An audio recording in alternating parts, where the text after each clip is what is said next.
Hello, everybody. I'm Larry Ridley. Welcome to Madden 18 on EA Sports. As we head towards kickoff, two quarterbacks will be on the field today trying to push their team to victory. It's Bridgewater's Vikings going up against Newton's Panthers. And we welcome all of our viewers inside a place that the folks around here like to call the Vault. And that's Bank of America Stadium in Uptown Charlotte. Just a moment ago, the lights, the cameras, the action, all the pyrotechnics, everything was ablaze, everything was allowed here in Bank of America Stadium as Carolina emerged from their tunnel. And we are ready to go as the Panthers get set to match up with the Minnesota Vikings. Fozzie Whitaker now on the return. And not a bad return here. He gets it out to the 25-yard line.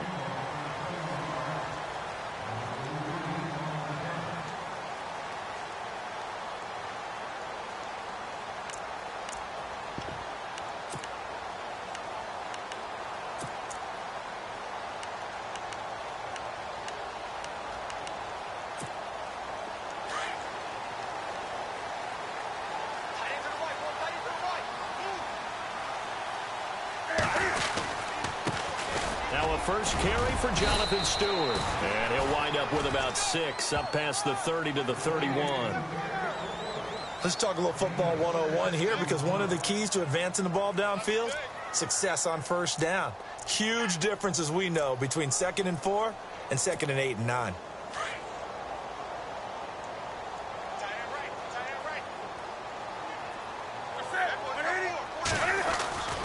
This is Stewart again. And he'll be limited to a short gain up to about the 34-yard line. A 3-yard pickup on 2nd and 4. Now they'll need to convert here on 3rd and a little more than a yard.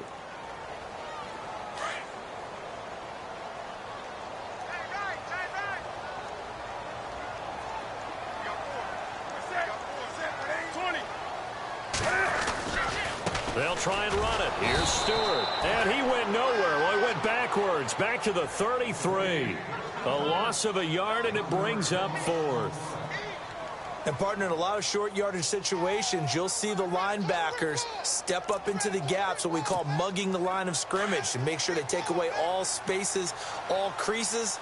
That one worked really well for them. Now only needed a yard, instead went backwards. Throwing is Newton. Looking for the tight end, Olsen, and it's intercepted. Picked up by Anderson Aho. And this one will be brought back to the 22.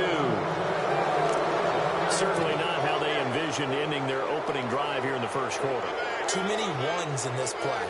First quarter, first drive, first interception thrown. And that last one, that hurts.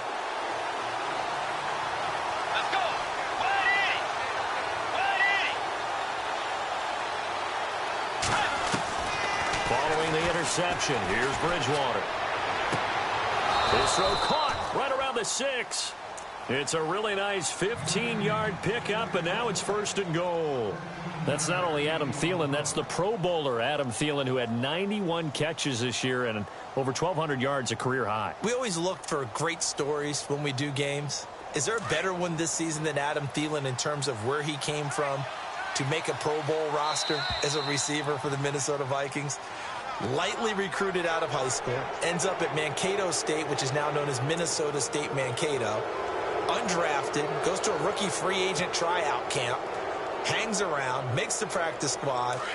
First he's a special teams guy, and now he's one of the better receivers in the league. I think it's one of the best stories I've heard in 2017 NFL. From the shotgun, it's Bridgewater. He's got his man. It's taken in for a Viking touchdown. Stephon Diggs from 3 yards out. And the Vikings have taken a first quarter lead. He's got it, and the Vikings take a 7-0 lead.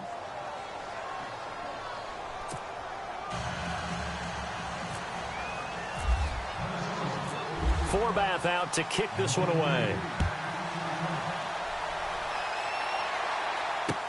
This fielded a few yards into the end zone. And no run back here. This will be a touchback, and it comes out to the 25-yard line. I want to give a hat tip real quick, Charles, to J.J. Watt before the possession switches here. Walter Payton, NFL Man of the Year, and they totaled up how much he helped raise for hurricane relief, $37 million. Incredible. Hurricane Harvey, which really hit the Houston area in a big way, and his original goal was $200,000. So congratulations to J.J. Watt and all the people who participated.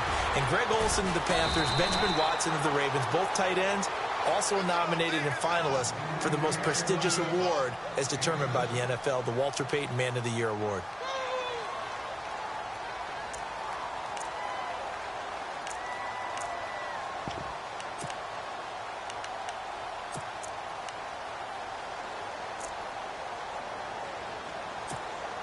Offense staying ahead of the chains here, 2nd and 3.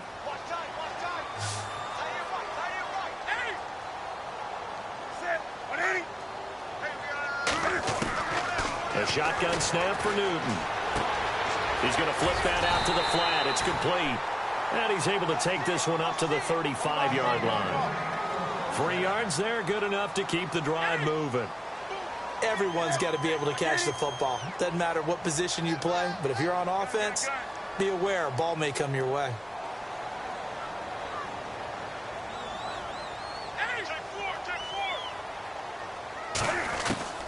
Now Newton on 1st down. Into heavy traffic, and it's intercepted. Xavier Rhodes with a pick. And a return across midfield and to the 46-yard line. CD, I want to get your thoughts on some potential free agents this offseason before we change the possession here. Now, caution, many of these guys could be re-signed, I know, but who are some of them? Kirk Cousins is one. Yeah, we're talking about difference makers. Kirk Cousins at the quarterback position. He's going to be coveted around the league by quarterback-needy teams. Case Keenum had a big year. Could he move? But how about running backs? Le'Veon Bell, Dion Lewis, some pass catchers, Jimmy Graham, Jarvis Landry, Sammy Watkins. And about the guy who goes and gets quarterbacks, DeMarcus Lawrence had a monster year for Dallas last season. Yeah, a lot of big names that could be out there as free agents. Here comes the D swarming to the line. Bridgewater. Oh, it's a screen pass. That's complete. And he gets it down to the 32. They hold him to only 2 there on the screen. It's 2nd down. So many things have to come together just right for a screen pass to break for big yardage. The blocking, the timing of the pass to the runner. Everything has to fit together just right. But on that play, the defense was able to disrupt things and hold it to a short game. And that one was nearly picked. Not sure he was accounting for the free safety. That brings up 3rd down. They need to get this to the 24 on 3rd down.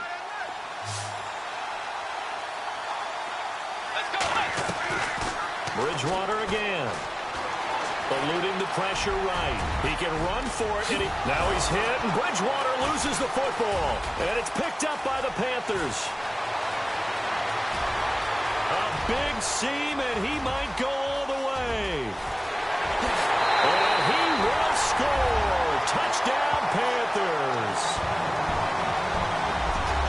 Huge play by the defense, not only to force the fumble, obviously, but to return it for a touchdown. And I know it's no fun for anyone who plays offense, but isn't it fun to see how a defense rallies when there's a fumble return and everyone tries to find someone to block and bring it all the way home? I always like their celebrations because they don't get there that often. No, they're not choreographed very well usually.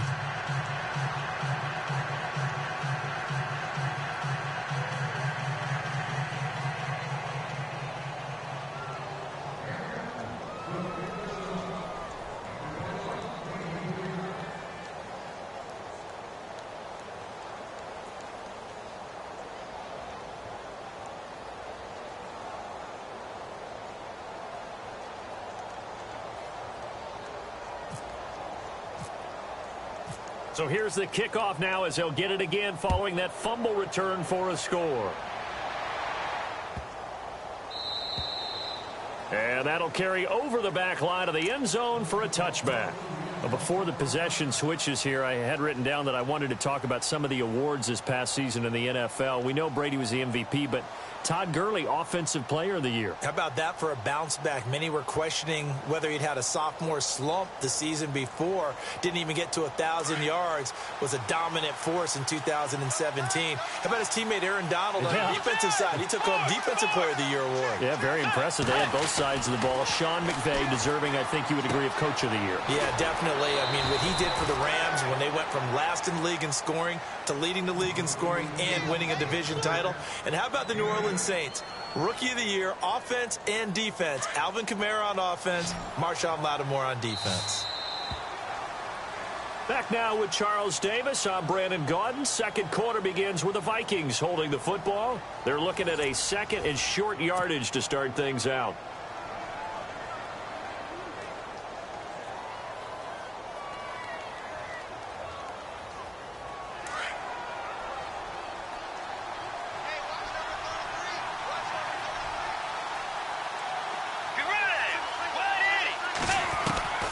From the gun, Bridgewater. And incomplete there. A nice hit. Jars the ball free and brings up third down. You get a tight end like this, and you know he's used to dishing out punishment, but here, he's one that has to absorb the contact, and as a result, unable to hold on to the football.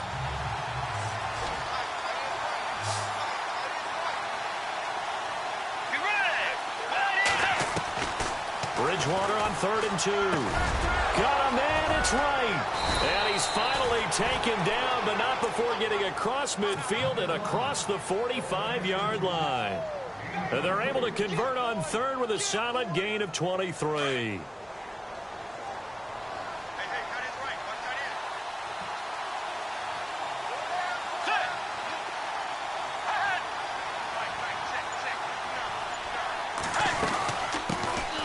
They'll run it now out of the gun.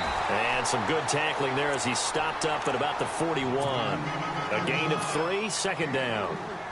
But that call makes sense because they've been throwing it well on this drive, and once again they show passing formation, showing the shotgun.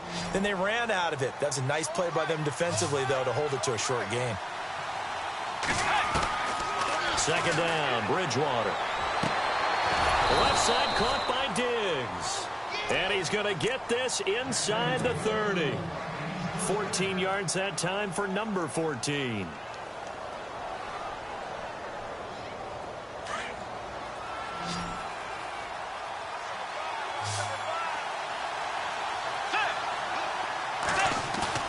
Now a play fake here on first down.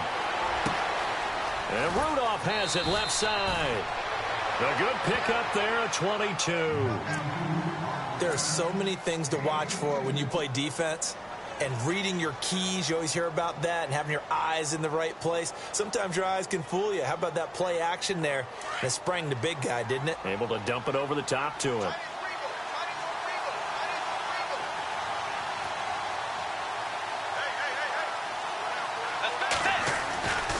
They'll run with Cook.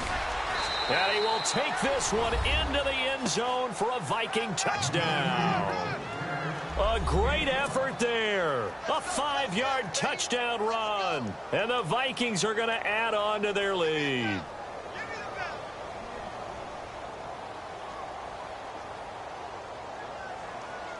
Forbath to add the extra point. And it's up. It's good. Our score 14-6.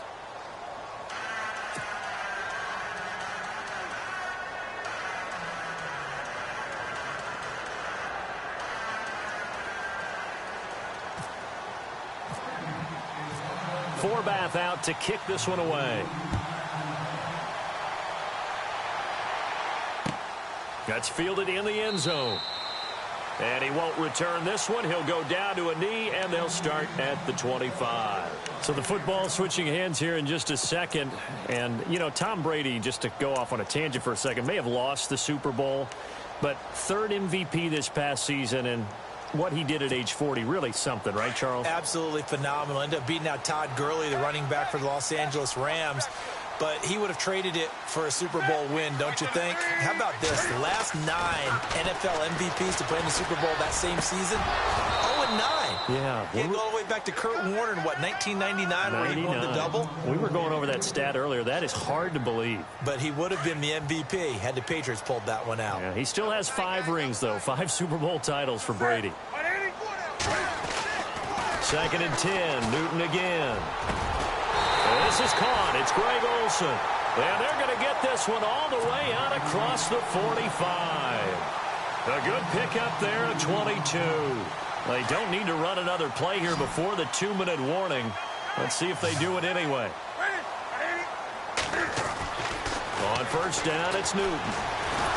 And no escaping this time as he'll go down. They got him for a sack. 2 minutes to go here in the first half. Back with more from Charlotte after this.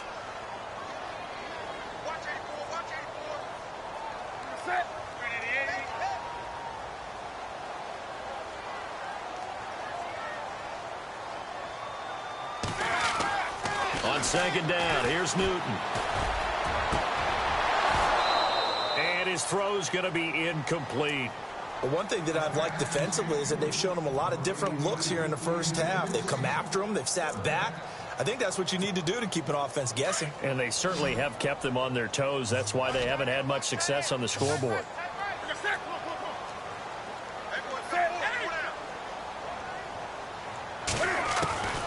3rd and long. It's Newton. And he can't come up with a pick. Nearly his 2nd of the game. Instead, 4th down. I think someone's going to get into QB1's ear when he gets to the sideline. Already thrown an interception. That one should have been picked. Look, let's just be honest about it. That'd be the 2nd person in his ear because he's hearing it in the huddle right now. Not the start to the game he wanted. Like you said, the pick on the opening drive, 2nd drive, not much better. They are going to go for it. It's Newton. And an alley to run. And he'll get it down to the 47 here. Boy, a real head-scratcher there. And it'll be a turnover on downs. Before the offense changes hands here, let's look back to the Super Bowl February 5th. What a game. I know you were there calling it offensively, though. Impressive on both sides. It certainly was, and let's face it, if you're in Minnesota, it's cold outside, but you talk about the offenses, they heated up in a big way. And how about Nick Foles? The backup quarterback turned MVP, 373 yards. Now he's hit, and Bridgewater loses the football. On plays like this, when the ball comes free, it's often unusual for the team that lost it to get it back. Because this is the quarterback. The ball gets away from him. Everyone else is trying to execute what they're supposed to do on offense. They're usually looking in the other direction, downfield, or have moved away from him. In this case, though, a teammate is able to come up with the ball. And complete. Right side, the tight end Rudolph. And he's going to get this inside the 30. Give him 12 yards on that one. It earns him a fresh set of downs. Let's go. 180. First down, Bridgewater. And he'll find Thielen on the right side. And they do get him down, but not before he reaches the 4-yard line. That one goes for 24 yards.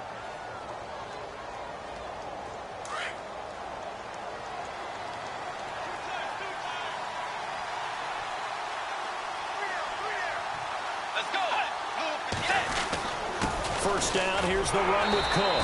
And he'll get it down close to the goal line, but not quite in. It'll be a 3-yard pickup, and it brings up 2nd and goal. And a nice job defensively. And he'll get in. Touchdown, Minnesota.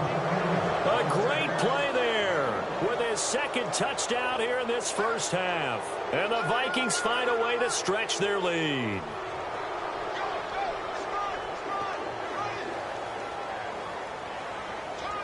Now Forbath for the extra point.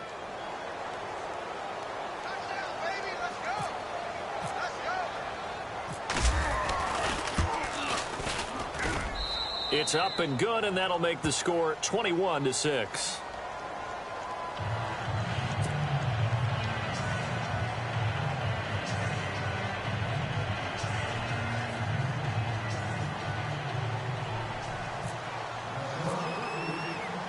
Forbath out to kick this one away.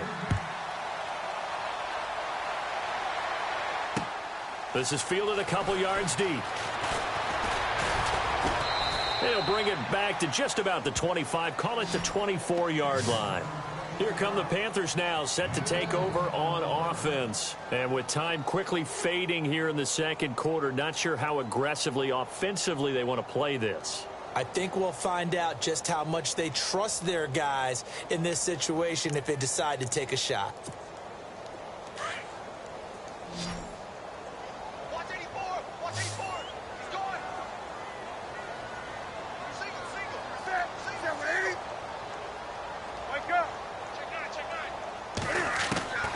Now a first down throw for Newton.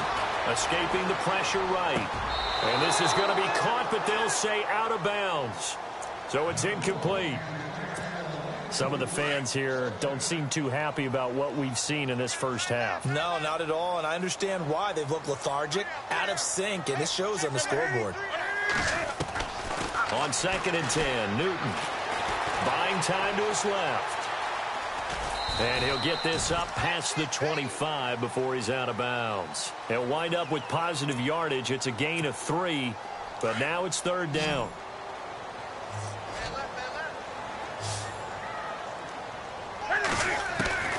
Throwing on 3rd down, Newton. Flushed out right. He may try it, and I think the ball's out. We have hit halftime. Still 2 more quarters to go. We'll take a timeout. We'll be back after this. You're watching the NFL, and it's on EA Sports. It's in the game.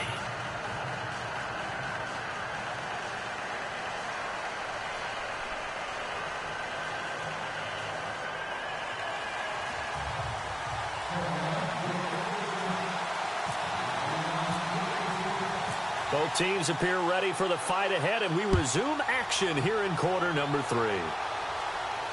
And a fair catch signaled for and taken successfully. Out come the Vikings. They'll have it first on offense as we begin the 3rd. This is sort of what you would call a put-away drive, isn't it? They score here, especially a touchdown. It's almost out of reach. It certainly feels that way, and I think that they're going to call their plays accordingly because what you really want to do, even though you know the scoreboard is still up there and the game's going to go on, I think you can take the spirit away from another team. That their drive and will to come back and win can be taken with another score right here. It's still 3rd quarter, but you just get that feel. Yeah, they're teetering right there on the brink, aren't they?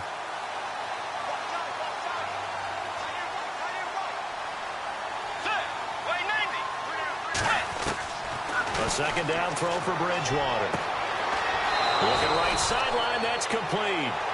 He goes for 18 there as the drive will continue.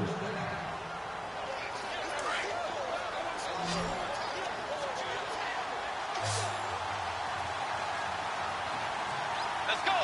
Way 90. Way 90. Bridgewater now looking to throw on first.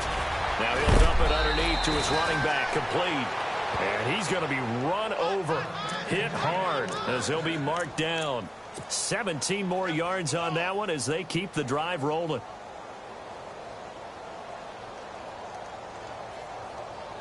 So the offense has it 1st and 10. Defense showing blitz.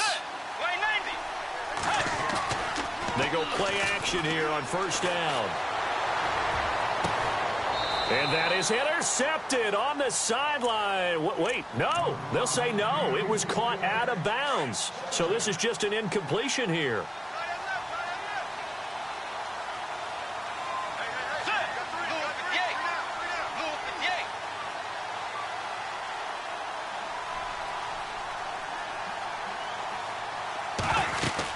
On 2nd down, Cook. And he is met at the line of scrimmage, and he goes down right there. Calling no gain on the run there, and now they'll be looking at a 3rd down. Off the corner. Where'd he come from? Well, I guess he came off the corner, but really nice play. I like when you're able to pose a question and answer it at the same time. That's exactly where he came from, but it's not something that you normally see. Most of the time, we're thinking about those guys covering pass catchers. In this case, he was a big factor in the run game. No gain. On 3rd down, Bridgewater. And he's got Kyle Rudolph. And he's going to be out of bounds down inside the 20. And a nice gain of 21 yards. Whatever the discussions were at halftime to try to slow down this offense, it has not worked to this point. Yeah, I have a vision right now of everything that was discussed at the half just being torn in shreds or being erased off of the Microsoft Surface tablets because none of it is working. They are really locked in on offense. And after the good gain last play, this time they say, as he's going to be stopped behind the line of scrimmage.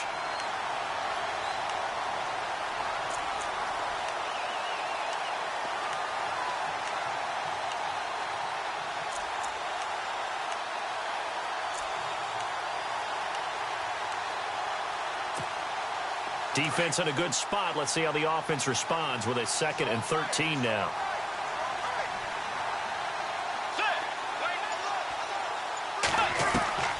Out of the gun, Bridgewater. He's to the 10. This will be caught inside the 10. And all the way down inside the 5 to the 4. That one good for 17 yards, and now they've got it 1st and goal.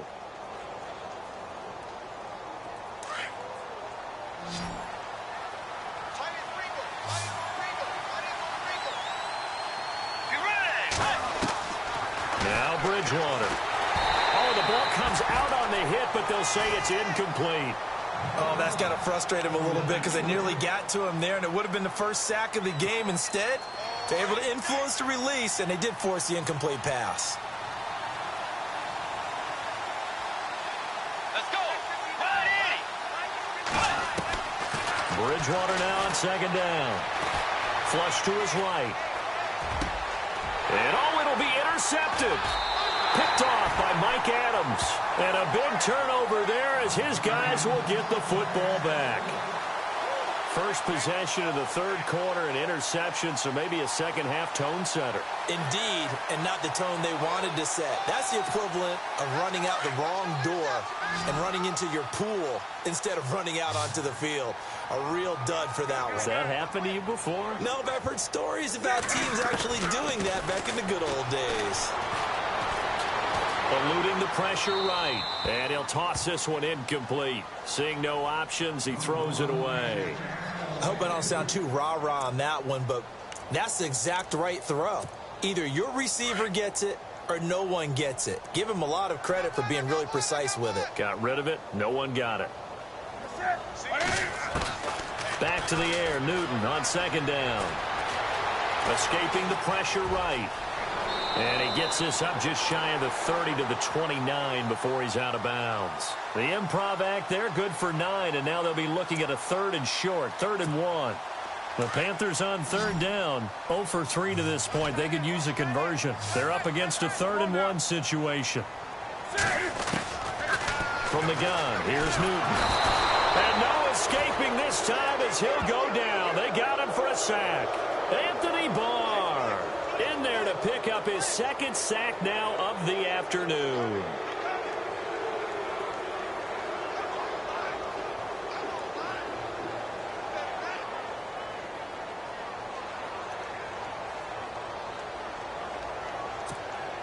Boy, not deterred from those first 2 failed attempts. They're going to go a 3rd time here on 4th down. They will go for it. Now Newton. And this is incomplete. A surprising move to go for it. And predictably, at least somewhat predictably, it doesn't pay off. And now we get a timeout called on the defensive side of the ball by the Panthers.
Hello, everyone. I'm Larry Ridley, and you're tuned in to Madden 18 on EA Sports.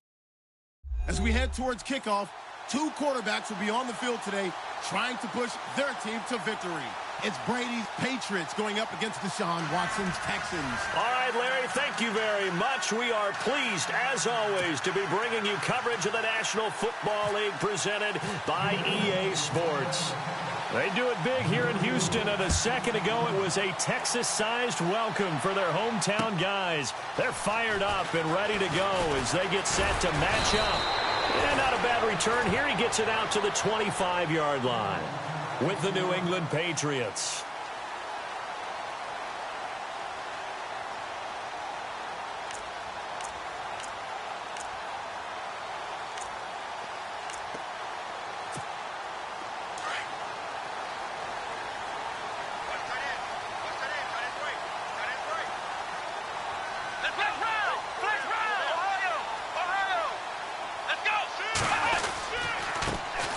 Now a first carry for Lamar Miller. And he will lose yardage and be backed up to the 24. It's a loss of a yard there, and now second down. Yeah, that was a safety that came through and made the play. But there's no doubt in my mind, he hits like a linebacker. And we see a lot of that in today's NFL, don't we? And that time we do indeed. A big hit for a loss. Here's Watson. The catch made by DeAndre Hopkins. And they'll take him down at the 31-yard line. The reception good for 7. It's third down. From the gun on third, Watson. The catch made by Miller. And a big hit there as he runs into a brick wall at the 49. A big one there for the Texans, 18 yards. And the offense lining up first and 10.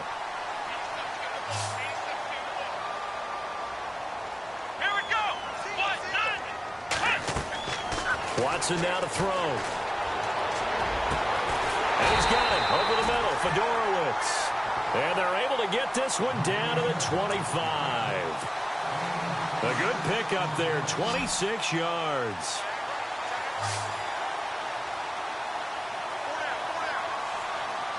Let's go! 38! Ohio! On first and 10, Watson. Into a double team, and it's intercepted. Picked off by Super Bowl 49 hero Malcolm Butler. And a big turnover there as his guys will get the football back.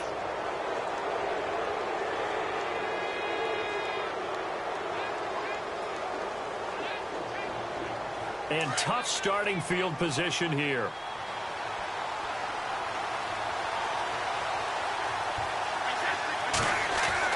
So after the INT, it's Brady into heavy traffic, and it's intercepted.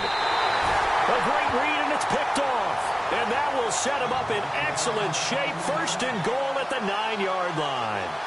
Charles, let's step into a conversation about Houston in 2017 as their offense comes back onto the field here. But just 1-9 in their last 10 games, finished 4-12. You and I know, though, injuries really ravaged this team. Absolutely destroyed this team. And look, we focus on Deshaun Watson, the quarterback, and rightly so. He was probably going to be the rookie of the year. But when it started for injuries, it was defense. J.J. Watt, perennial all-pro, goes out early. Whitney Merciless, double-digit sack guy out. Brian Cushing, starting linebacker, out. When you start totaling up the injuries they had through the year, it's almost amazing that they made it through the entire season able to play the schedule. So that's what you're looking at with the Texans, who have been a defense-first team. If they can get everyone back healthy playing to their level and get Deshaun Watson back sparking the offense, optimism will be high in 2018.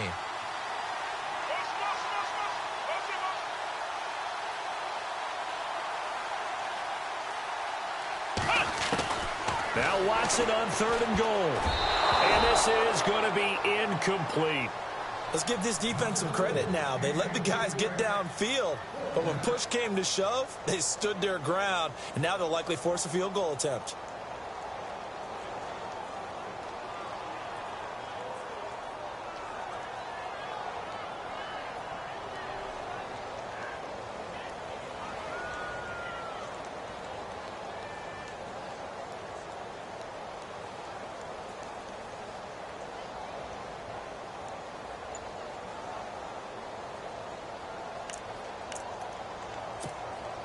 And no hesitation about this decision here. Confidently, they're going to go for this. 4th and goal from the 3.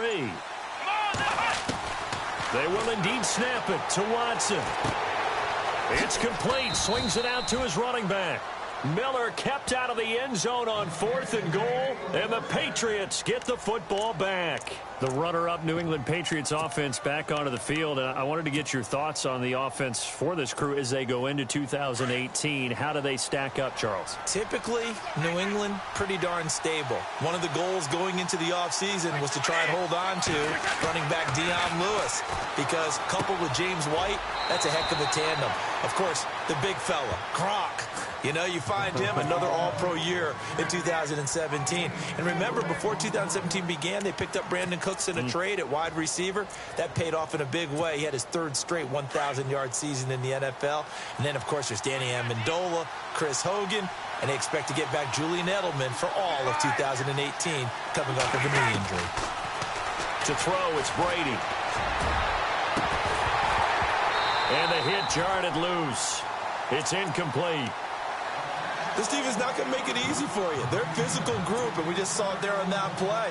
He came in, made the contact, just as he's trying to haul it in. They'd like to avoid punting from their own end zone so they could use something here on 3rd down. Throwing is Brady on 3rd down. Looking for Gronkowski, and he's got him complete. And he's going to have the first down as he's marked down just shy of the 20.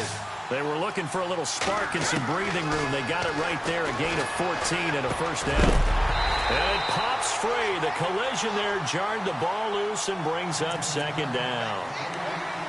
That would have been a great catch, but it's real difficult to hold on to it because it was contested all the way. Would have been a great play if he'd been able to haul that one in. So incomplete on first. Let's see what 2nd down has in store.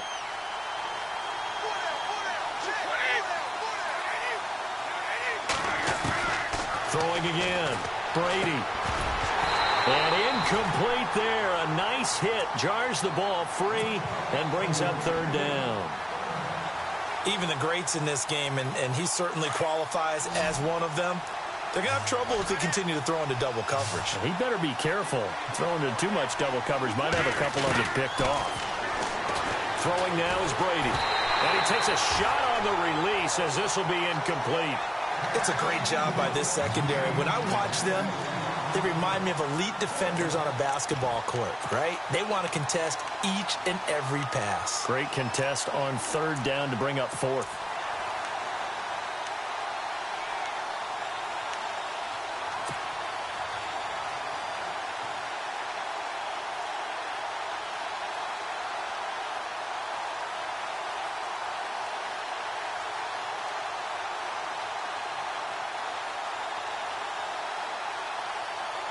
The 3 straight incompletions, they don't care. That hasn't dissuaded them. They're going to go for it on 4th.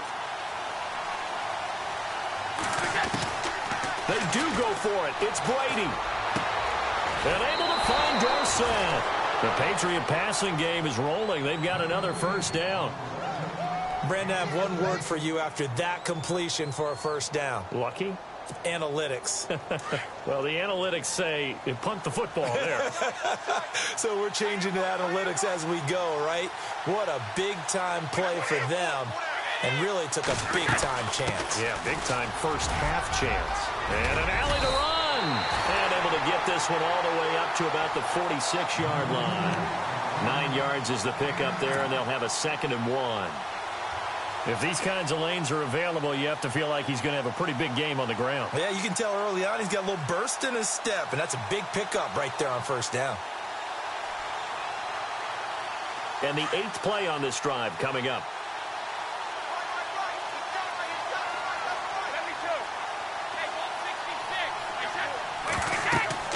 On 2nd down, here's Brady. Sets up the screen to Lewis. The Patriot passing game is rolling. They've got another first down.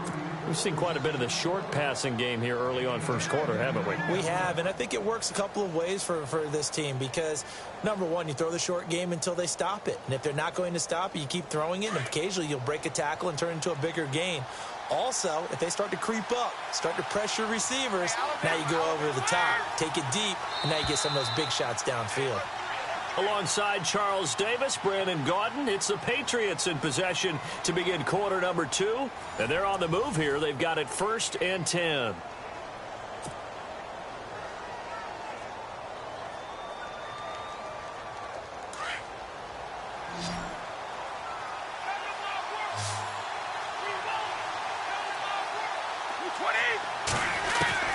Throwing on first down is Brady.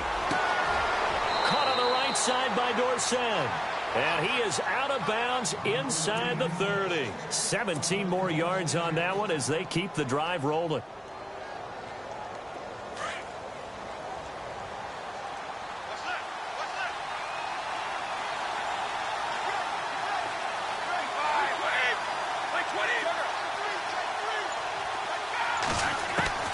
On first down, Brady. Flushed out right. He's going to go up top for the end zone. So they took a shot on first down but couldn't connect. I remember Philip Dorsett coming out of the University of Miami ready to hit the league. All we talked about was speed, speed, speed. Just throw it to him, and you've got a great chance at a completion, but not that time. Not that time. They tried a deep downfield with his speed. Into heavy traffic, and it's intercepted. Picked off by Andre Howe. And a big turnover there as his guys will get the football back. So that's back-to-back drives where they've thrown an interception. Ordinarily, we look at the offense and say, what's going on with your scheme? Maybe we should look at the defense and just give them a whole lot of credit. They've got them frustrated right now. After the interception, here's Watson. Flush to his right.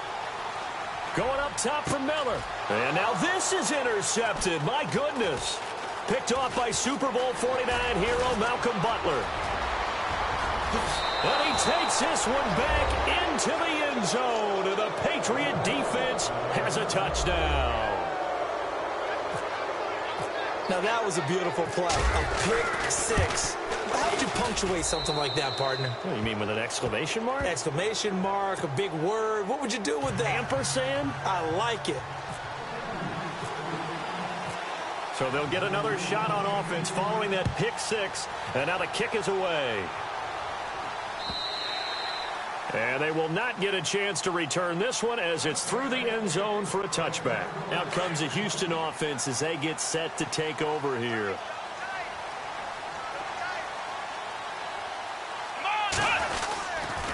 They'll start out on the ground. It's Lamar Miller.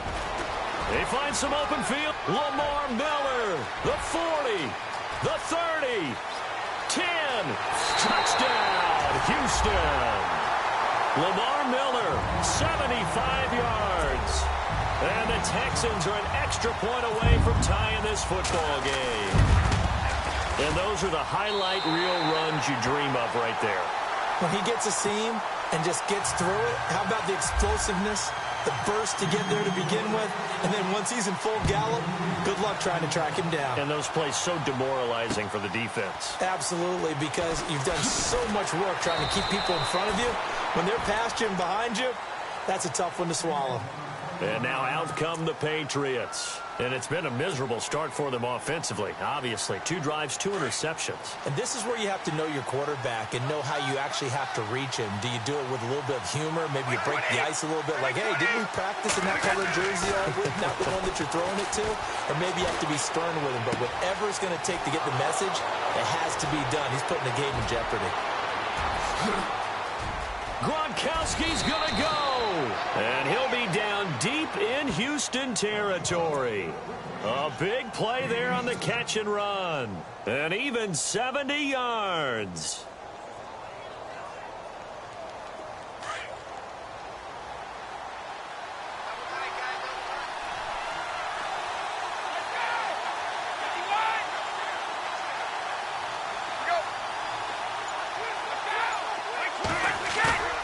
Now a play fake here on first down.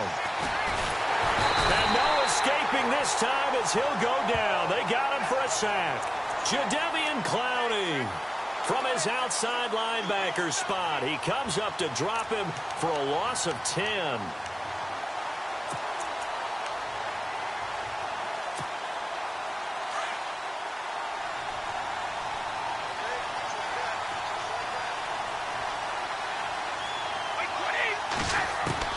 Now Brady throwing on second down. And Brady going to be intercepted a third time. Picked off by the linebacker, Brian Cushing. And a big turnover there as his guys will get the football back. Well, they thought they were going to break the tie. The defense had other plans. They were already in field goal range. But boom, an interception. I don't know if this was a case of being a little bit too greedy with the opportunity to put points on the board, but give credit to the guys on the defensive side. Hung in there, battled, and made a key play.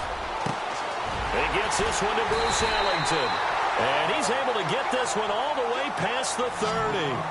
A good pickup there, 26 yards. Never make the mistake that the slot receivers, especially the little guys like we're watching here, are just quicker than fast. A lot of them combine quickness and speed, and they catch a lot of footballs, as we just saw there.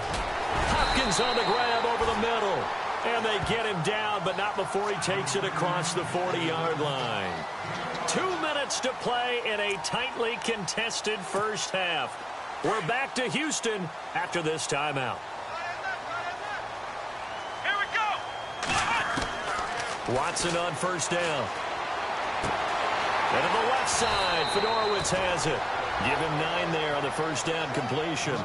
Seeing that play and understand just how tough it is to cover tight ends, especially the ones running around the NFL nowadays, makes me glad I didn't make it in that league. I would have had a really difficult time. But now you get to sit up here with me. Yeah, and that's fun, isn't it? And what a really nice gain right there on first down for them.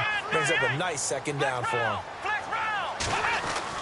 To the air yet again, Watson. And the hit jarred it loose. It's incomplete.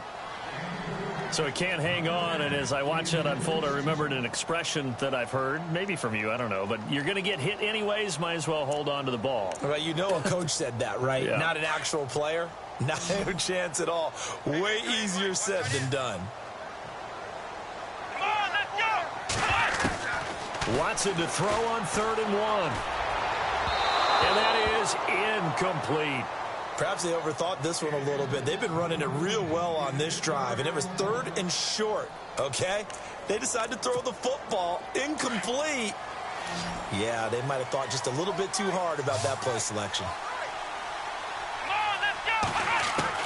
Here we go on 4th. Watson, and he's got Miller. And he's got the first before he's brought down at the 39-yard line. It's a gain of 9 yards. And they're able to pick up the conversion here on 4th down. Here's Watson. And this one complete to Will Fuller. And he's going to get this down near the 20-yard line. Texans passing game in rhythm right now, picking up another first. Now a first down throw, Watson. And that is caught on the right sideline, but out of bounds, says the line judge. The throw took him a little too far. It's 2nd down. Close there. He caught it, just wasn't able to stay in bounds. And that's where the sideline, it was used as a 12th defender. You know, 11's legal. This one is an imaginary one that my college coach used to call Sammy Sideline. Sammy Sideline can protect you at times. And in Nick's case, that's exactly what he did for the defenders. And incomplete there. A nice hit. Jars the ball free and brings up 3rd down.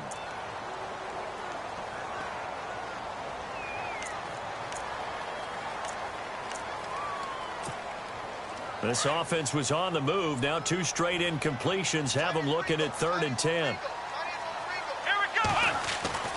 Watson looks to throw again. And for the 3rd time here in this half, it's intercepted. Devin McCourty picks it off. And he'll go down inside the 15 at his own 13-yard line. And that was a young pup, the rookie, being intercepted by a veteran DB. And I loved our quick conversation in pregame with him on the field where he said, hey, look, I love playing these young quarterbacks. They don't know a whole lot yet, so I can use my mind to put me in a position to make a play. They go back to the air here after the INT on the last drive. Oh, he's got a little daylight. And it's a touchdown. That's certainly not something we see often from number 12, Tom Brady, although we did see it in Super Bowl 51. And that's why it's so memorable, because of what you just said. It doesn't happen very often. And think of the momentum that you gain as a defense, not only picking off Tom Brady, but pick 6.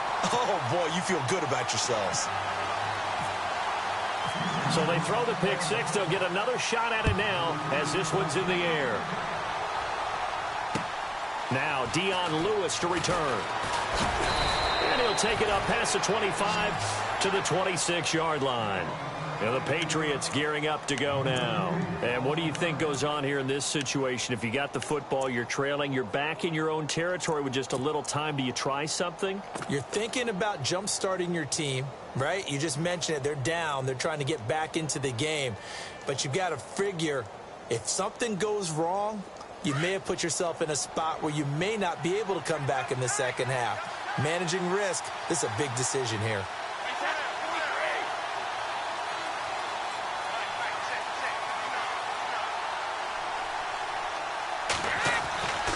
They'll start things on first down with Dion Lewis. And he's out of bounds, able to take this one up to the 35. A nice run there, 9 yards, and it'll be second down. First play of the drive, let's give credit all around. Excellent blocking, but the guy carrying the ball, he was the finisher. A really nice run. They try again with Lewis. And he'll be brought down right around the 37. 2 yards on the pickup there, but it's enough to give them a new set of downs. Exactly what they needed right there, because they needed to use the ground game to take some pressure off, because the quarterback's been struggling a little bit.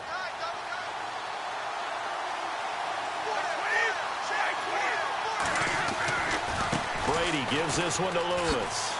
And he's got some space here. Give him 15 yards on that one, and New England has a first down. At this stage of the game, the run-pass numbers are a little bit out of whack because most of their yardage has come through the air. But in a sense, that just sets things up for big runs like that because the defense might be a little bit off balance. They pick up another first down with that run.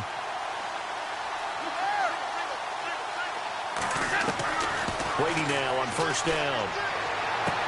And he is out of bounds, just a yard or two shy of the 30. That's 30 yards now in the last 2 plays, back-to-back 15-yarders, and they're rolling.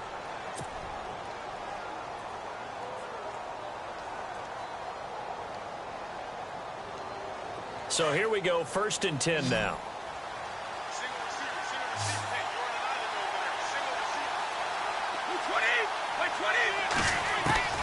From the gun, it's Brady. He gets it into the hands of Gronkowski, complete. And before this second down play, we'll get a whistle, a signal, and a timeout, as they'll stop it with 13 seconds to play in half number 1. So 2nd and medium, 2nd and 5 now.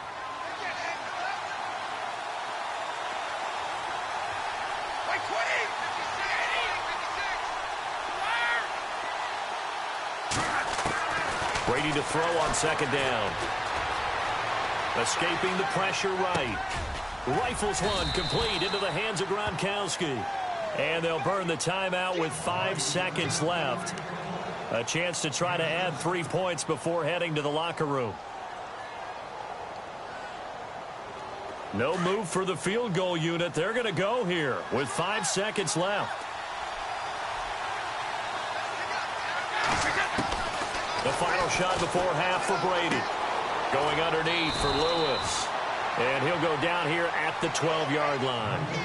Time for a break. We've hit halftime. 2 quarters down. 2 still remain. We step aside. This is the NFL on EA Sports.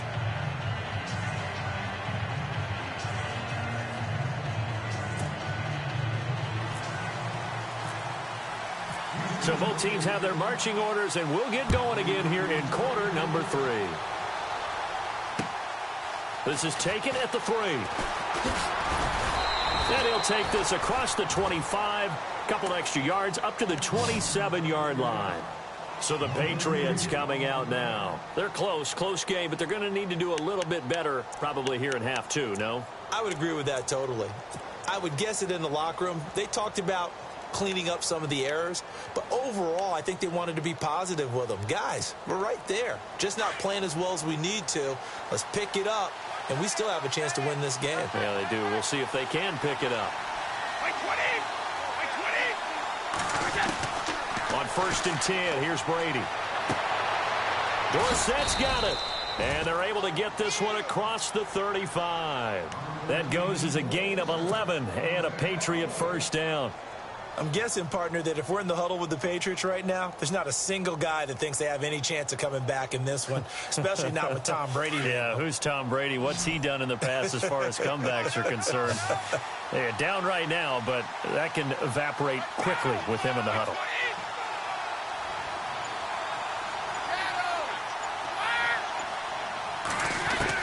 Brady now on 1st down. Dumps it off to Lewis. And he'll get up to the 43-yard line. Call it a gain of 5. And it'll be a 2nd down.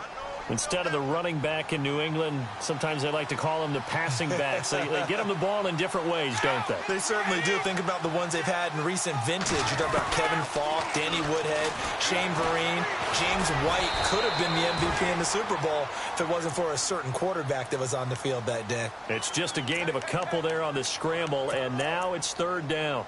I think we have to give credit to him for buying time and extending the play. But, you know, there's some really upset defenders on that one. They thought that they had him.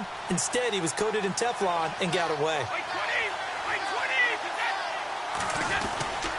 On 3rd down, it's Lewis. And he's got the first down yardage there as he takes it just across midfield. 5 yards is the pickup there as that extends this drive.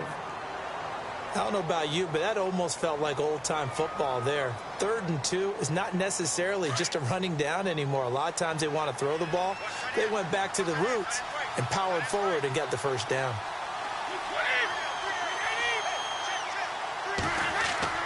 On 1st and 10, Brady. This one complete to his fullback out of the backfield. And he'll get it inside the 40 to the 39. 10 yards on the pickup there, and it'll be 2nd down. Now, that's often a surprise for the defensive guys when they see the big fella slide out of the backfield and catch the ball. Not something they usually go over in practice very often.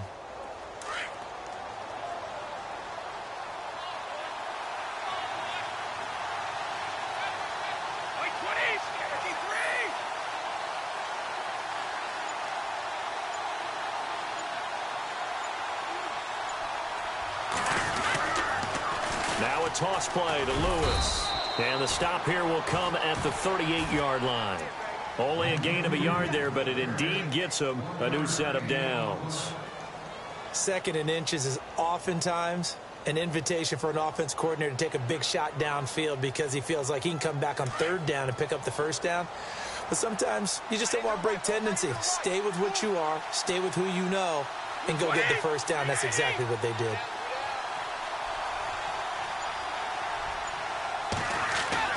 Throwing on 1st down, Brady. Over the middle, that's taken in by Gronkowski. And all the way in. Touchdown, New England. Rob Gronkowski, 38 yards. And the Patriots are within an extra point of tying this one up. And we've got a good one brewing. We're all knotted up at 14. Nothing separating these two teams on the scoreboard as the kick's away here. This will be taken to the back of the end zone. And the decision to come out is going to cost him 5 as he's taken down right at the 20. Now we take a glance at the offense as they work their way back out for their first possession of the 2nd half. First half showed us some pretty good offense. Tie game, we'll see what the 2nd half brings. And it'll be interesting because I think both sides feel pretty good about what their offenses are doing. Got to wonder what adjustments are being made defensively to try and get a spark and maybe slow down the other side. But here, do you change up anything on this opening drive? Not offensively, you don't. You've got everything going your way. You've probably prepared for maybe some change-ups you might expect, but overall, you like what your game plan's showing you. On 2nd and 10, Watson. Flushed out right. Now he'll let it go deep right. And the defense loses him. It's complete. And they finally get him, but not before he reaches the 33-yard line. A huge play there for Houston. 47 yards. On first down, it's Watson. Got his man complete over the middle. It's Hopkins. And inside the 20 before he's brought down. 15 more there, and they're on a roll. It's another first down.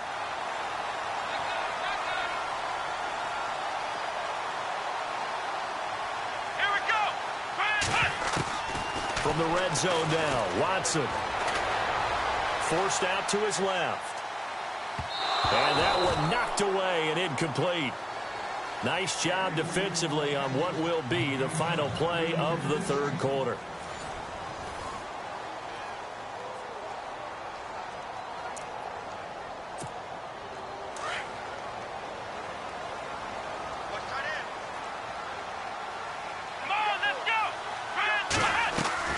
Throwing again is Watson.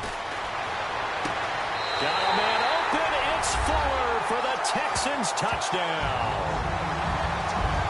Will Fuller from 17 yards out. And the Texans have broken the tie. It's up and good, and that'll make the score 21-14.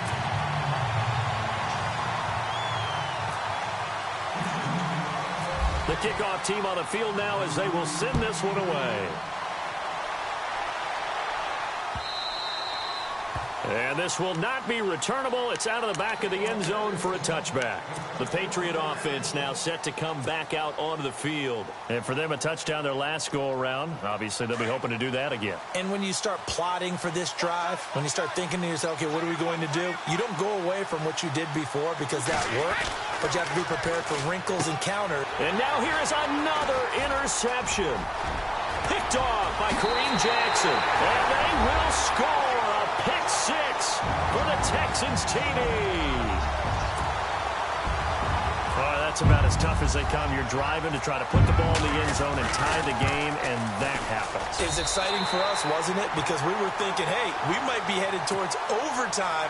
Instead, it looks like this one may very well be done. And guess what? If you're a fantasy owner and you have that defense, you just had a big, big game, didn't you? This is taken near the 13. And a nice job there as he gets this one up just shy of the 35-yard line at the 34. The Patriots offense now, they worked their way back onto the field. And they gave up the pick six. And now they'll be looking to right the ship here. Now, as a quarterback, are you a little more cautious this go-around? You should be, just because after what you gave up, but you can't be so cautious as to just really take things in, and now you're not going to pull. And he can't find a receiver, and he's brought down. Jadeveon Clowney in there to get him his second sack now of the afternoon.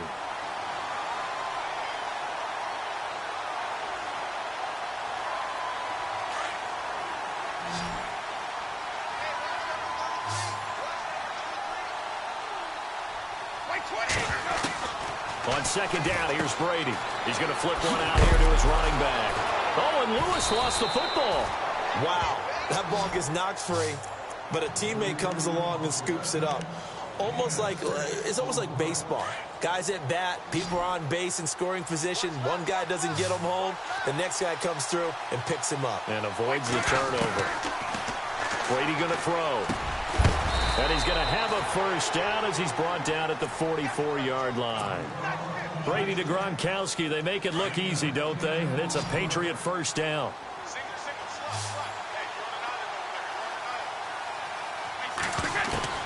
On first down, Brady. Throw complete right side to Cooks. And he's brought down. 17 more yards on that one as they keep the drive rolling. Hard to believe his first catch of the game defensively. They bottled him up. That's why they're well on their way to victory. Put your best cover guy on him and then change the coverages behind him throughout the game. Brackets, double, zone, man, you name it. Make sure he gets a lot of angles. Got a man. It's caught at the 6-yard line. And they do get him down, but he's inside the 5 all the way to the 3. That one goes for 36 yards. Again, they'll throw with Brady. And it's intercepted at the goal line. Picked off by Kareem Jackson. And a big turnover there as his guys...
Hello, everybody. I'm Larry Ridley. You're tuned into the NFL on EA Sports. Two teams will need their quarterbacks to step up and lead their offenses on the gridiron today. It's Bridgewater's Vikings going up against Rodgers' Packers. We are at the oldest continually operating stadium in the NFL as you get a look inside Lambeau Field in Green Bay, Wisconsin. No team means more to a city than the Packers to Green Bay, and this was the scene a few moments ago as the green and gold made their way out of the historic tunnel. And look at this. Right away, a loose football. And the Vikings pick up the football. And he's going to get this on down to the 13-yard line. And careless with a football there on the kick return. And one thing I love about going to practices is trying to get around coaches and hear their catchphrases and what they really emphasize. We haven't been to a single one yet this year where a guy fielding a kick, you don't hear, tuck it away, tuck it away, tuck it away. And this time, they turned it over. Ball security eluded him. Bridgewater on first down. It's caught in the end zone. Touchdown, Minnesota. Kyle Rudolph from 13 yards out. And the Vikings have taken a first-quarter lead. He's got it, and the Vikings take a 7-0 lead.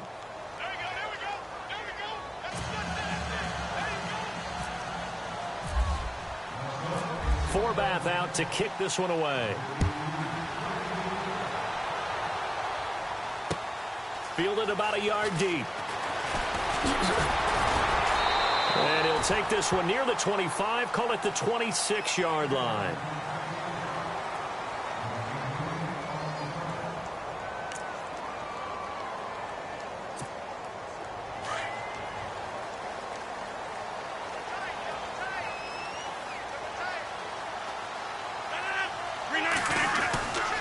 Rodgers now on first down. Caught by Montgomery. And he's able to get out to the 32, brought down there. 6 yards on the pickup, and that'll bring up second down. Now, Charles, what's the mindset here offensively? You gave up the touchdown pretty quickly. Would it have changed if you had gotten a stop and it would be 0-0 right now, or no? And his first carry, he loses the football. So they escape, so to speak, maintaining the football. Defensively, though, opportunity miss. It definitely was, because that's all defenses talk about. Getting the football and either advancing it the other way or just getting possession and turning it over to their offense. That can be a little bit deflating. You're exactly right. A lost opportunity. And incomplete here on third down. And it is true. You can draft the fastest. You can draft the most athletic guys. But if they don't know the art of positioning, sometimes it's all for naught. In this case, in the right spot, help force the incompletion. Yeah, but had his hands on it for a second. Would have been a tough catch, though. Falls incomplete. On is the punt team now as this one's sent away.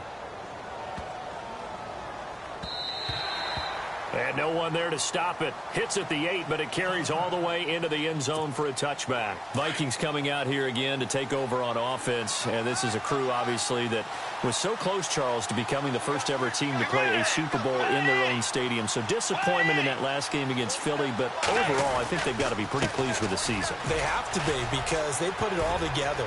Won the NFC North. How about that win over the Saints in the divisional round? I mean, I don't know that they'll ever top that in terms of getting something done late in the game, especially with what was on the line. They do get Dalvin Cook back at running back next year. I think they'd still like to have a little more speed at wide receiver. But all in all, this team comes back pretty well intact and will be a force for a while. Yeah, that defense is pretty set. Very much so. I mean, try and move the ball against their front and then try and throw it against Xavier Rhodes. Good luck to you. On the catch, it's Jarius Wright. And he'll take it down shy of the 45 at the 46. Give him 9 there on the first down completion.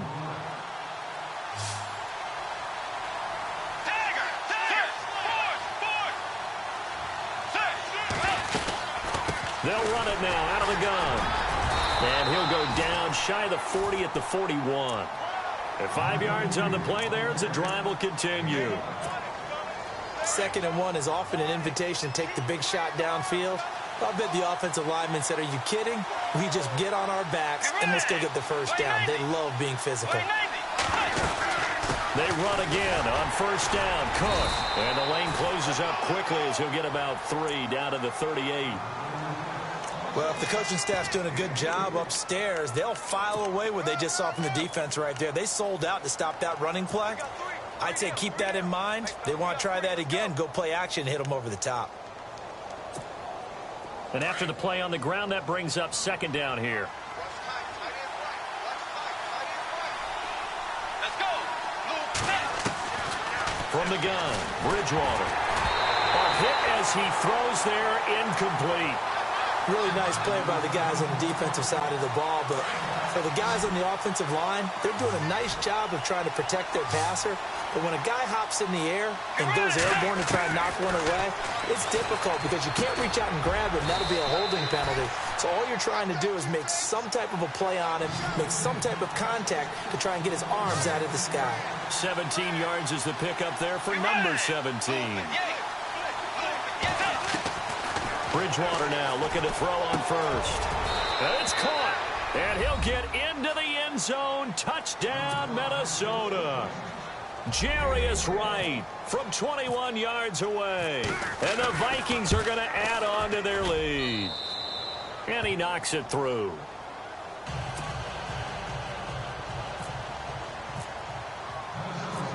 Forbath out to kick this one away.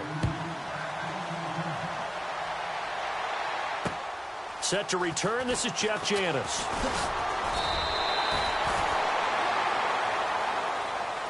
For the Green Bay Packers, they're coming off a 7-9 season as their offense makes their way back onto the field.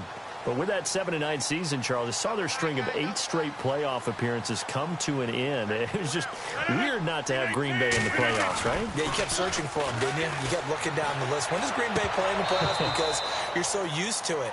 But with the injury to Aaron Rodgers that knocked him out for so long, the offense really struggled. Finished 26th in the league in total offense. in a lot of ways, remarkable they finished 7-9.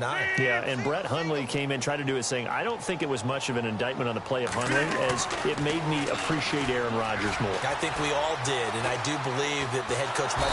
Pressure coming from the Vikings, and they get there and bring him down. Everson Griffin in there to sack him for a loss of 6.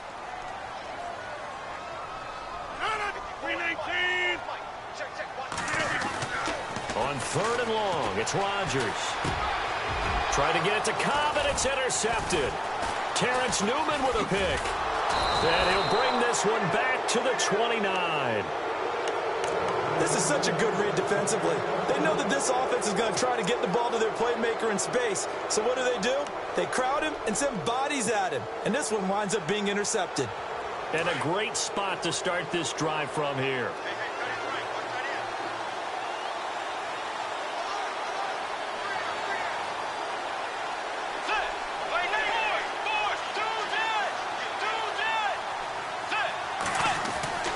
Following the interception, here's Bridgewater. And the tip there altered the ball flight, and it falls incomplete. It'll be 2nd down. They'll put a check mark in the box where the defense coordinator was saying, how well can we stay with these receivers if we're in man coverage? Because he just did it on that one, forced the incompletion. That allowed him to get bolder with his pass rush, won't it? Absolutely. Frees up your guys elsewhere. Bridgewater to throw it. And he fires one incomplete. The turnover put him in great field position. They don't want to squander it with 3rd down coming up. No, not at all. And you know what else you do? You make your defense mad. Yeah. They got you the football, gave you a great opportunity. You got to cash in and get some points.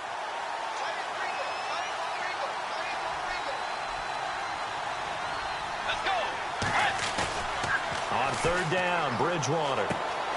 He's just going to dump this one off to his fullback out of the backfield. Back now with Charles Davis. I'm Brandon Gaudin. 2nd quarter begins with the Vikings holding the football, and they've got it here with a 1st down.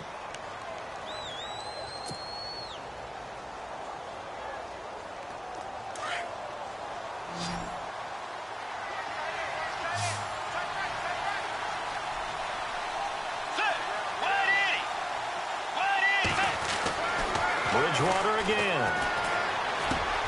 That is caught inside the 5. And he will score. Touchdown, Vikings. Kyle Rudolph. 2 catches, 2 touchdowns here so far. And the Vikings find a way to stretch their lead. Forbath to add the extra point.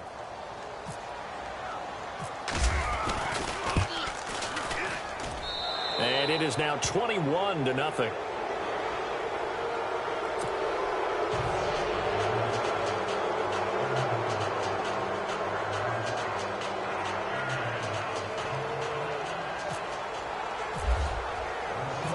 Forbath out to kick this one away. That's fielded in the end zone. Oh, nice spin. Oh, that brought back bad memories. And he'll get across the 20 before he's brought down at about the 23-yard line. Now trotting out there, the Packers getting ready to go. And some dangerous territory. You're already down 3 scores. A 3-and-out here, or an inability to put any points up. This one might be over by half. Yeah, and what you also have to guard against is calling every play for a big shot downfield. You know, thinking you're going to get all these points back on one drive. You're not. And last time I looked, it's still the first half. I'm not saying you have ultimate patience here, but you also don't have to go ahead and force everything either. On 2nd down, here's Rodgers. He'll leave it for Montgomery complete. And they'll take him down at the 31-yard line. Give him 6 on the play, and that's going to lead to a 3rd down. Now Rodgers. Steps away to his left. He can run for it, and he will. What can't Aaron Rodgers do? The legwork there getting him the first. Now that definitely hurts because the mindset is getting a 3-and-out there, and they don't get it done. They give up the scramble and a pickup for a 1st down. 1st down, here's the run with Montgomery. And that play went nowhere. Losing yardage. It'll be back at the 36. A loss of a full 3 yards, and now it's second down.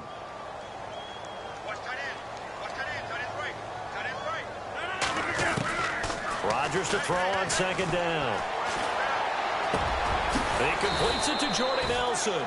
And he'll be taken down, but not before he gets into enemy territory. The old connection, Rodgers to Nelson, getting Green Bay a first down. Throwing on first down is Rodgers. Nelson's got it here right side.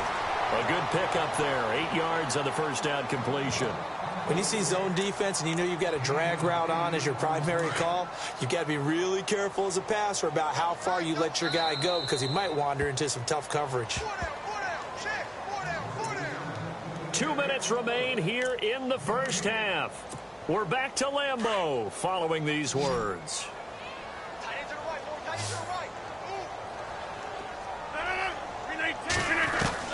Now Rodgers throwing on second down. He's going to dump that off to his running back, Montgomery. And he's going to get this inside the 30. They give him 13 yards there on the play and a fresh set of downs.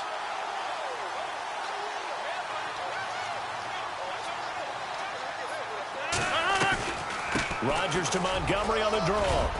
And he loses the football a second time. And a big turnover there as his guys will get the football back. The psychology of the game never ceases to amaze me because you would think there would never be a fumble from what we hear from coaches all the time, right? And how much they practice not fumbling. Practice it, preach it, talk about it all the time. You would think no one would ever turn it over. Yet they are humans out there running around, and we just saw another one. Opportunistic by the defense. That's going to go as a loss of 2, and it'll be second down.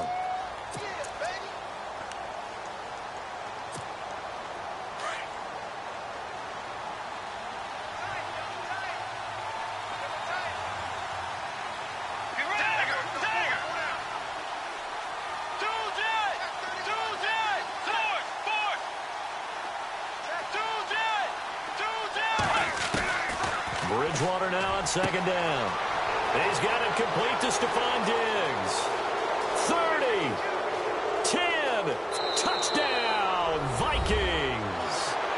Stephon Diggs taking it in. And the Vikings are going to add on to their lead. I heard a coach talk about those late-in-the-half scores, especially ones that give your team a pretty decent cushion. He said those could be the ones that could finish off a squad if you let them. Yeah, they've got the cushion. This half has been theirs. It's good, and they stretch their lead to 28-0 now.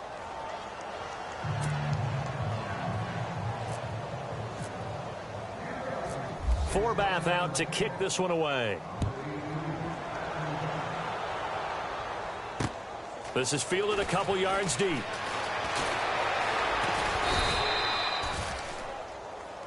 The Packers offense now heading back out onto the field. Typically down to the first half, I might say, oh, you at least need a field goal out of this drive, but they're down to the point where they need a touchdown, don't they? Yeah, normally, you know me. I mean, you've been around me for a while now, right? Unfortunately. I'm sorry about that. But normally, I'm the one preaching patience. Yeah. You know, take your time. First half, you still got a chance. I think they're out of patience here. This has to be a drive that gets a touchdown. So if you're the play caller, you're going to that portion of the sheet that says big-time plays, specials, anything you can use to get yourself back into it. Rodgers will try again on second down. Flush to his right. Space to maneuver at the 40. And he'll be out of bounds just shy of the 40. Big yardage there on the scramble. It gets him a first down. On that play, as you saw the route start to develop downfield, I got the sense that maybe the run would set up for him, and he took full advantage of it and got a big gain on a busted play. Rodgers now to throw. And he'll get this back to the 32-yard line.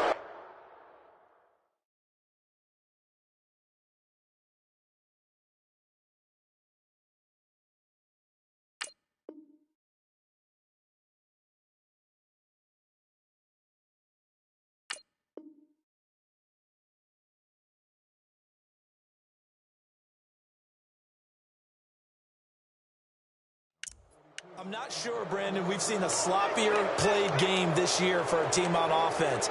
Turn it over 4 times and expect to win?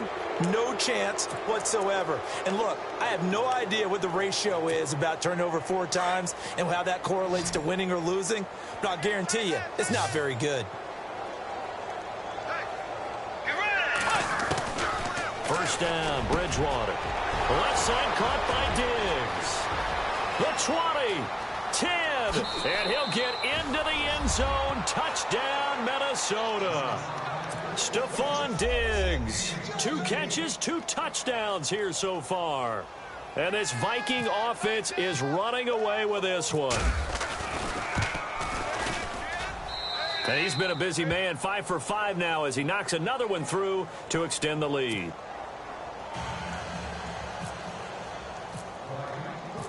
Forbath out to kick this one away. This is taken about 7 yards deep. And he'll bring it a few past the 20 to the 23-yard line. And Green Bay getting ready to go as they take the field. And with time quickly fading here in the second quarter, not sure how aggressively, offensively they want to play this. I think we'll find out just how much they trust their guys in this situation if they decide to take a shot. Trying to shake off the interception. He'll look to throw. Blitz coming, and down he goes. Eric Kendricks coming hard on the blitz. He dumps him for a loss of 8. Rodgers now looking to throw on second down. Now look out. Rodgers lost the football, and he's going to score. It's a Viking touchdown.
Hello, everyone. I'm Larry Ridley, and this is the NFL on EA Sports. We've got a good one on tap today, and there's going to be two quarterbacks ready to get it done on the gridiron.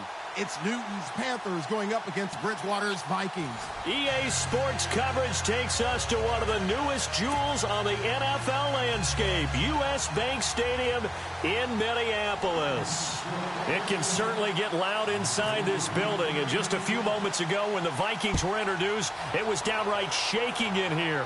They're set for football as the Vikings get ready to do battle with the Carolina Panthers. And he'll wind up getting an extra couple yards here for his trouble as he'll bring this one out to the 27.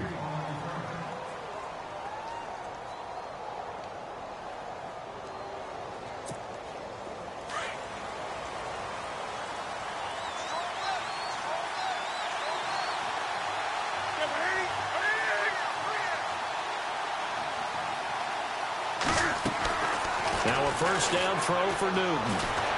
Eluding the pressure right. He finds an opening past the 40. And out of bounds on the other side of midfield at the 45.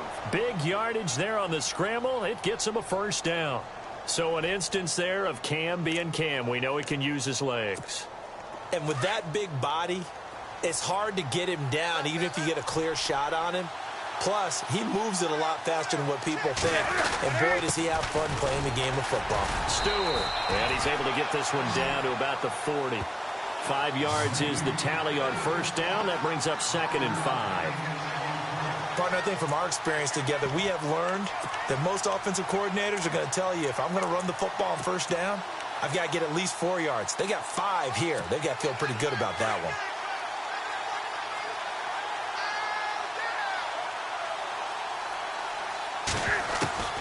On second down, here's Newton. This one complete to Devin Funchess. And brought down, but not before they're inside the 25. 17 yards is the pickup there for number 17.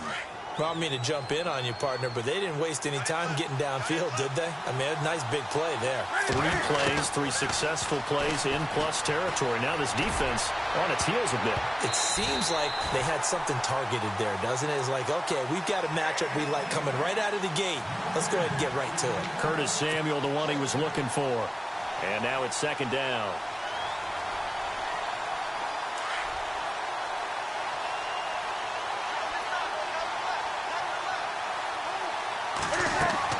To throw again, Newton. And this will be incomplete. Used to have a coach just tell us all the time, those scouting reports aren't just to use up paper, guys. Well, nowadays, you know, we're watching a computer screen, right? They scouted this team very well. Know that they like to use the running backs in the passing game. They covered that play successfully. This offense was on the move. Now 2 straight incompletions have them looking at 3rd and 10.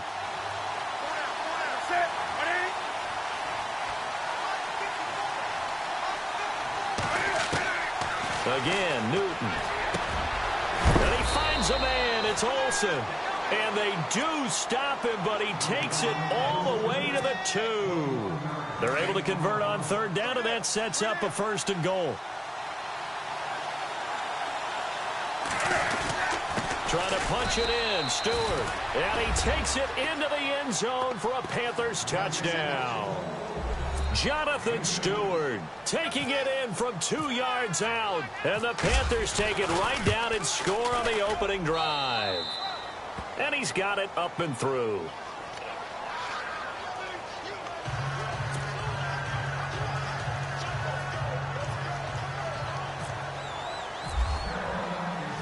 Gano out to kick this one away. And no return on this one as the fair catch is signaled for and taken.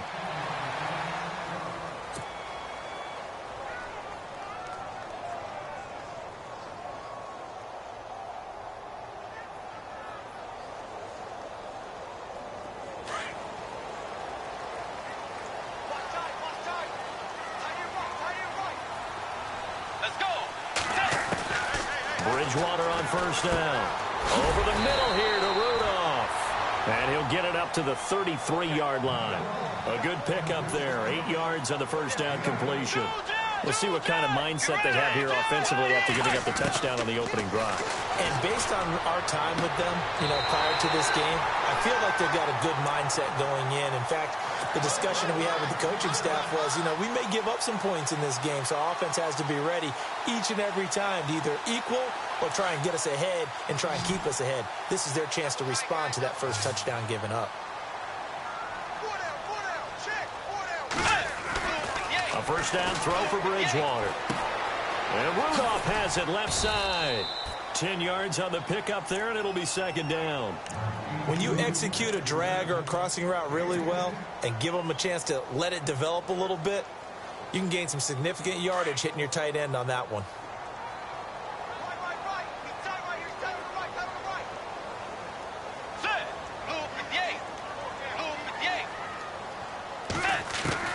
They'll throw again. Bridgewater. And that is incomplete. That's very well timed there defensively because it's not a bad throw, but the collision came at the exact time he was reaching to bring in the football. Really, really well done. Decent offense, just better defense. I think you're right. Could be 4-down territory even if they don't get this, but they need just a few inches here on third. And again, it's Bridgewater. Now they go screen. It's complete. And he's got the first down yardage before he's brought down at the 42. Officially a gain of just a yard there, but they do convert on 3rd and inches.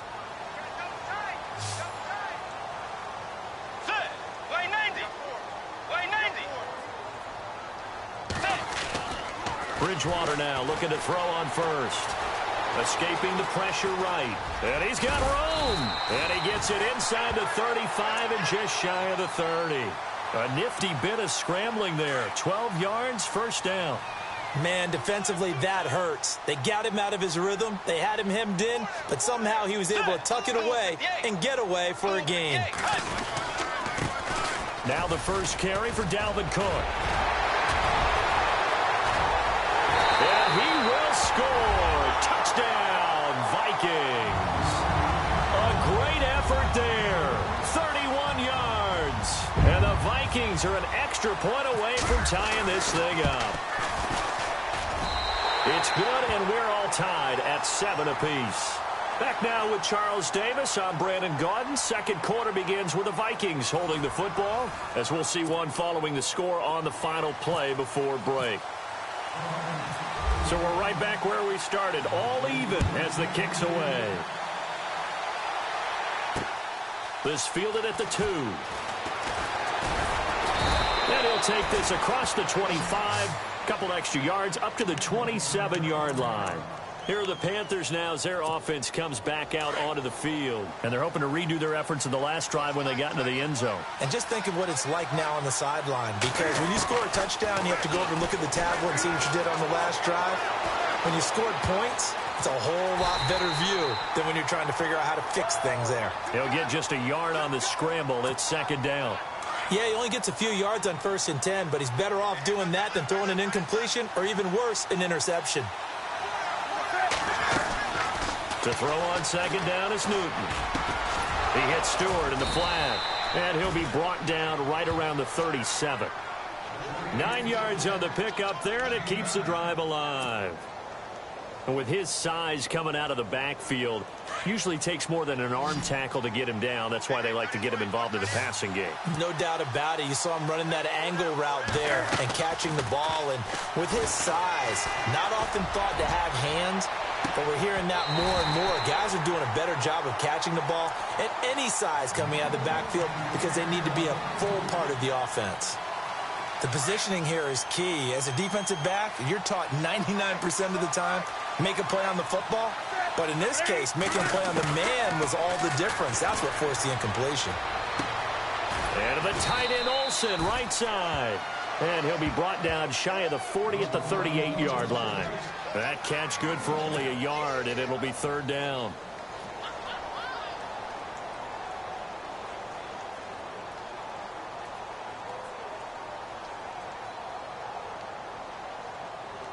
And on third down, a nickel formation here defensively.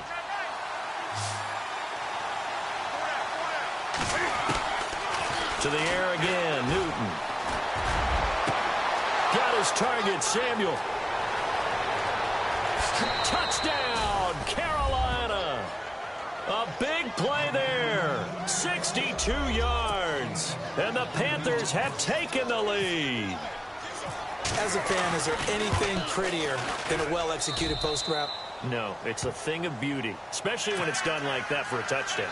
The throw, the catch, and how about the run after to get it to the end zone? Gano out to kick this one away.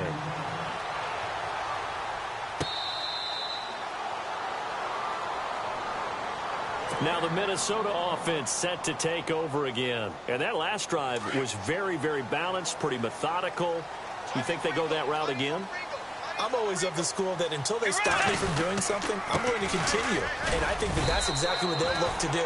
But the beauty is the balance that they've created sets up opportunities for big plays. Looks like a run, turn it into a play action, and throw one deep.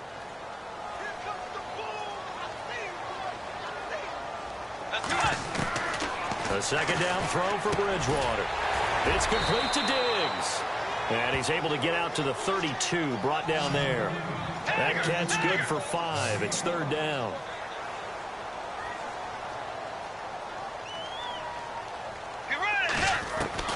Third and short yardage, Bridgewater. And almost picked off. I guess the good news for them now, it's fourth down. Well, he did almost everything right. Excellent coverage, breaks on the football, just unable to haul it in and take it the other way, so he dropped an interception. The key for him now, don't dwell on it, just move on to the next play. Now, the offense is not leaving the field. They're going to stay out and go for it on 4th and 3. They're indeed going for it. Bridgewater. That's to his running back, complete. And he'll be taken down, but not before he gets into enemy territory. It's a gain of 21 that time. And that leads to a Minnesota first down. 2 minutes to play here in the first half. More from Minneapolis after this. They'll run it now out of the gun. And they will stop him after a fairly minimal pickup. Give him 3 on first down. It'll set up a 2nd and 7. When we talk about Luke Kuechly, you can't talk about his overall game without talking about his intelligence and how he controls the whole defense. He quarterbacks that defense, and at times will actually make checks, just like a quarterback would on offense to get them into the right defense. They definitely were on that play. How about that finish? Holding that to a minimal gain. And he'll go out of bounds down inside the 15-yard line. That goes for a gain of 31. And now inside the red zone, the offense will operate. Let's go. From the red zone now, Bridgewater. He's got his man. It's taken in for a Viking touchdown. Laquan Treadwell from 13 yards out. And the Vikings are an extra point away from tying this thing up. And it's up and good.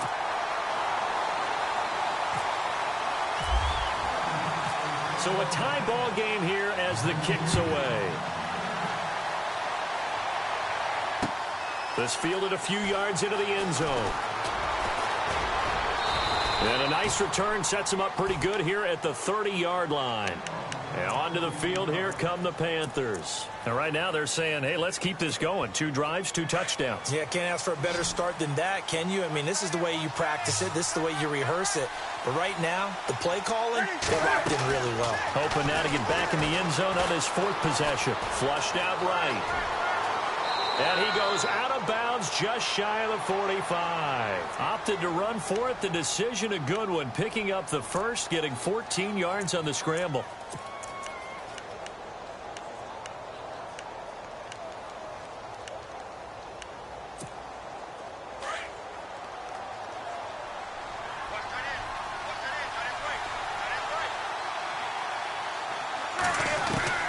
On first down, Newton. He finds his man, the tight end Olsen.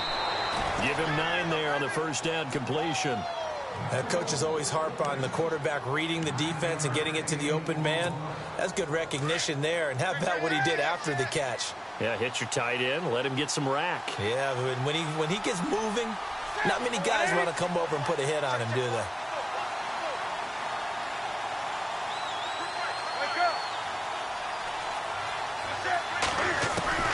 Here's Newton now on second down. That's caught inside the 20. A gain of 32 that time. Usually hitting a deep post pattern, as we just saw there for a big gainer, that's tough to do because you usually have a safety or two in the middle of the field. But if you hit enough crossers and underneath routes and curls, you start to get those guys creeping up, wanting to make plays on the football. It's the equivalent of a changeup in baseball. You show your other stuff, throw the changeup, and on that play, it worked for big yardage. Curtis Samuel, the intended target, and that'll bring up second down. I'm going to need some help with this one. How did he miss him? Wide open in the end zone. He's not hurried. He's not hit. And somehow, incomplete? Yeah. What happened? During film study, that's one where he's just going to shake his head, not be able to believe it. 6 points go by the wayside on that one. A nice pickup of 14, and it moves the stick, sets up a 1st and goal. Now Stewart on 1st down. Into a mass of bodies, and I think they held him out. They did. No gain on the play, and it's going to be 2nd and goal.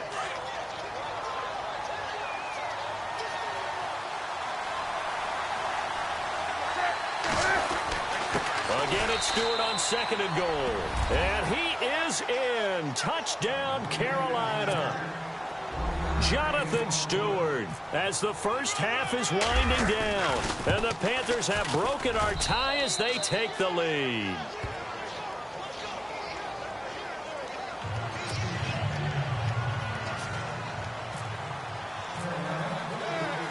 Gano out to kick this one away.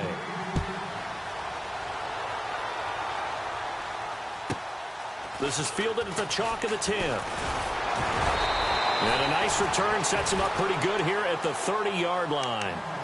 Now the Vikings offense gets set to take over here. And from this spot in the field with the clock where it's at, you think we're just going to see a knee and that's it? And I think in this situation, that's the proper play. But we do know there's some risk takers out there that may want to take one more shot before the clock runs out.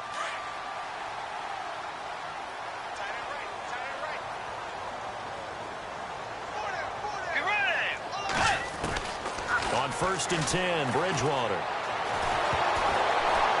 And he'll be hit as he releases it, and that'll fall incomplete. Pressure, and that's certainly going to be a key to this game going forward. And that time, they were able to get in there and influence the throw. And remember, quarterbacks got to get rid of it. They don't have the tuck roll that they can fall back on anymore. Let's go. Final play of the half, Bridgewater. Looking for his tight end Rudolph, and it's intercepted. He's picked off at his own 47. And he will score. Touchdown, Panthers. I don't know who all is to blame there, but I love seeing pick sixes. Nothing like seeing someone pluck it out of the air and go the other way and see people try to change directions. Hard to do. So 2 quarters down, 2 remain. Charles and I return after the break. And we welcome you back live now inside the booth alongside Charles Davis. I'm Brandon Gaudin, set and ready to rock for the 3rd quarter. Both teams appear ready for the fight ahead, and we resume action here in quarter number 3. And this will be a touchback as that sails over the end line. Out come the Vikings. They'll have it first on offense as we begin the 3rd. They have the ball here for the inaugural drive of the 2nd half. Pretty big deficit, though. We'll see what adjustments were made in that locker room. And I never want to make something more important than it actually is, right? I don't want to create more hype than what is there. But this is I'm doing it, though. This is a really important drive. And we often talk about teams scripting plays to start a game. A lot of them script to start the 2nd half, too. And they're scripting something that they expect to get them into the end zone and back into this game. We'll see if that script is a good one for them. Bridgewater to throw it. And it's incomplete. Took a shot, couldn't connect. He was looking for Adam Thielen there. And it's 3rd down. They have not gotten him going at all. Tried to spark something there with a longer throw, unable to complete it. But you have to keep trying. He's one of their best playmakers. No matter what it says on the scoreboard, you're always trying to get him the football. On 3rd down, Bridgewater. And he's going to have to eat this one as down he goes. Mario Addison coming in to drop him for a loss of 8, and it'll be 4th down.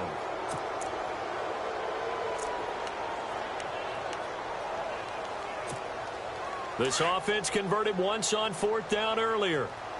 Now they're out there again to try once more.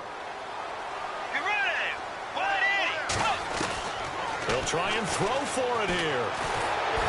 And they hit him as he throws, as this one's going to go straight down to the turf. Incomplete. Boy, a real head-scratcher there. And, boy, possession here turns over with the football already being in the red zone. And they'll start this drive with very good field position. Now Newton on 1st down. He couldn't quite hold it. Got hit. Ball pops out. Incomplete. It's a lot of contact going on there, and in the end, unable to keep 2 hands on the football and bring it into his body. Everything looked pretty good until the finish. Back to the air. Newton on 2nd down. Flushed. And he can't find anywhere to go with it, and he goes down. Daniil Hunter able to get in there and take him down for a loss of 3. 3rd and long. It's Newton. And he couldn't hang on to it through the contact. Incomplete. So now off goes Newton, and on comes the kicker, Graham Gano. From the right hash, it's a 38-yard attempt. And Gano's kick is right through. And that will extend their lead even further. So put another 3 on the board, and all things considered, a good opening drive here to begin the 3rd quarter. It sure was. I think as a head coach, you're happy to come out and put a little drive together, take the 3 points, and build on your lead. To return, here comes Marcus Sherrills. And they're going to start this drive in pretty good shape as they get it up past the 30. And the Vikings now heading onto the field. And on that last drive, went for it on 4th, turned it over. A good job by their defense, though. They held them to 3, but this offense, they've got to be a little bit better, a little bit more careful here. And sometimes when you see these calls on 4th down, when they decide to go for it, it's not necessarily the coach saying, I believe in my offense. Sometimes the coach saying, I believe in my defense. I can afford to go for it here, because if we don't get it, I don't think we'll give up more than 3. And that's exactly what happened there. You think that factored in? I do. I think that he had that in his mind going into the game, that I'm going to be aggressive on offense because I know I've got a defense that can hold up their end. And he's going to get this all the way down inside the 35. And a nice gain of 21 yards. Bridgewater. Space to run past the 20. Left side caught by Diggs. And down inside the 15 he goes. Another big gainer that time. This one goes for 19 yards. Throwing. Bridgewater. Out to the flat. That's complete to his running back. It's an 8-yard pickup, and it'll make it a 2nd down. I know most of the time when the ball's in the air, you're thinking wide receiver, tight end, but running backs, they can be a big part of any passing offense nowadays.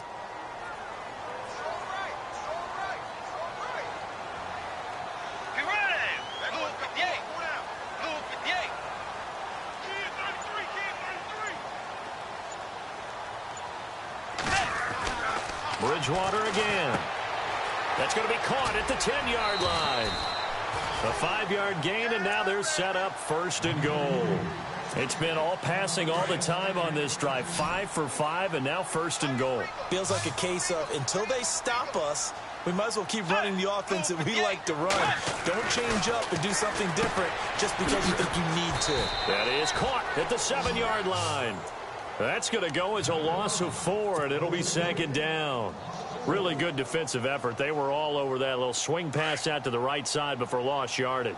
Terrific read, better execution, and done with a lot of enthusiasm, wasn't it? Absolutely. They saw it all the way, ran to the football, and caused a nice play for lost yardage. To the air again with Bridgewater. And Thielen's got it. Touchdown, Vikings.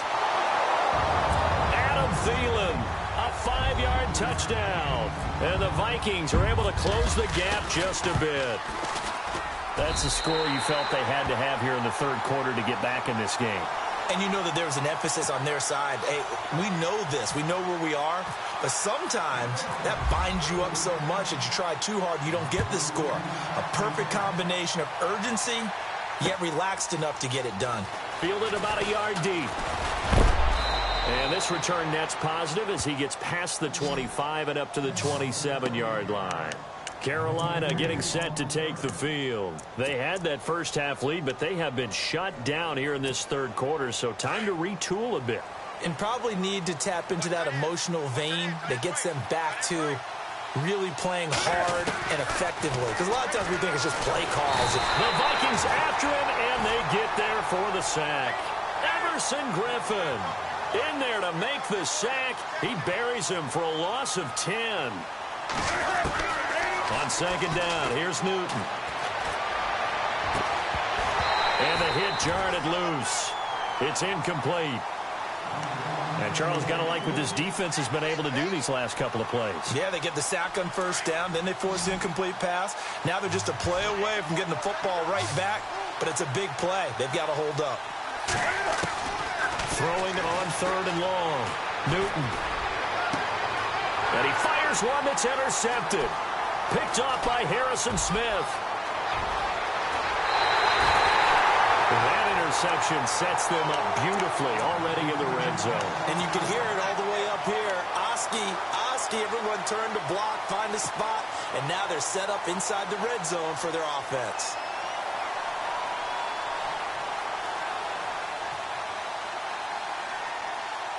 Really nice starting field position here for the offensive unit.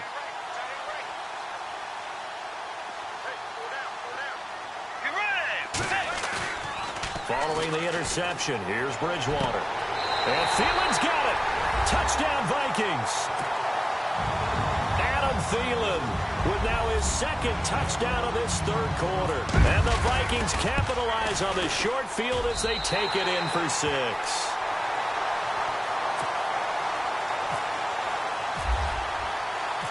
Forbath out to kick this one away.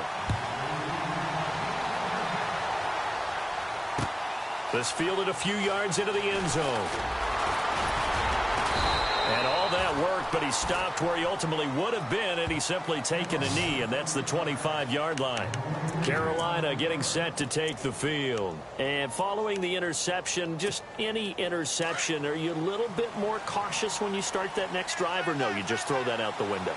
I think you are. I don't think that there's any way you can run back out there and go, totally didn't affect me. Let's just go ahead and be loose with the football again. You're going to take care of it, but you have to be careful about being too cautious because now you can't run any offense at all. Still want to attack. We'll see how they attack them here. Fair to say the secondary play, whichever side you're on, hasn't really been a glowing exhibition so far, but a nice job there to prevent a long completion. I agree with you, but at some point, someone had to make a play and try and stop him. And he's going to be taken down. They sack him on what will be the final play of quarter number 3. Back now at beautiful new U.S. Bank Stadium. It's been a very hotly contested game to this point, just a field goal separating these two teams as we get set for the fourth quarter.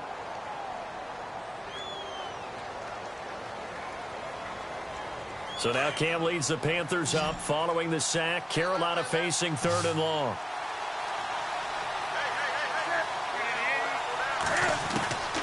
A shotgun snap for Newton. And incomplete. The contact made the ball roam free and brings up fourth down. Let's face it, you can run the route tree as many times as you want, get in sync, practice it, do all those things. But once you get to game speed, it doesn't always time up quite that well. That one goes incomplete. Pilardi now on to punt as he sends this one away. Here's Sherrills. Good blocking there, nearly sprung him. As it is, it'll go as a 19-yard return. And the Vikings, they'll be set up well as they take over in great field position, 1st and 10.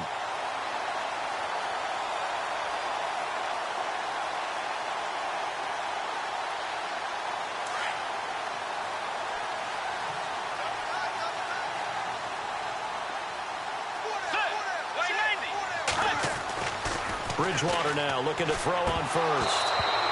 And that'll be incomplete. And there's a good opportunity to just win a ride there, a drop pass. I guess that's why they call them running backs and not catching backs. Second down following the incompletion.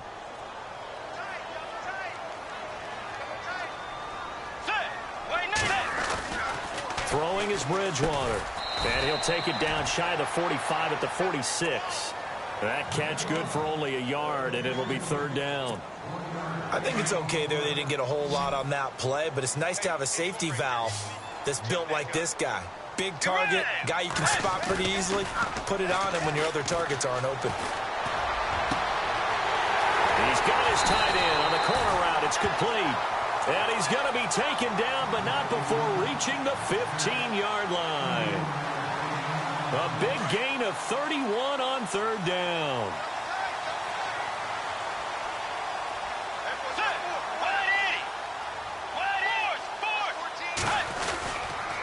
A give. This is Cook. And he takes us down to about the 12 for a gain of 3. Some of the most unselfish players on any football team, defensive tackles, because we ask them to just eat up blocks and allow other people to make tackles. But when he can make a play himself, as we just saw there, that's a big day.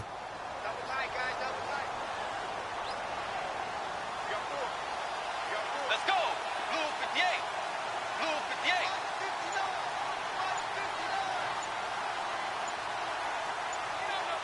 Play clock winding down.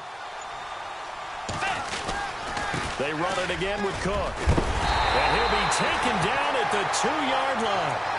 It's a 10-yard gain there, and it sets him up now first and goal. How many times do we say in this game that speed kills, and it does it in so many different ways? In this case, you got a back who's quick and shifty, can make moves, make people miss, but also gets to and through a hole before it can close down. That's some of the benefits of that speed, not just outrunning people in the secondary, and that led to a really nice gain.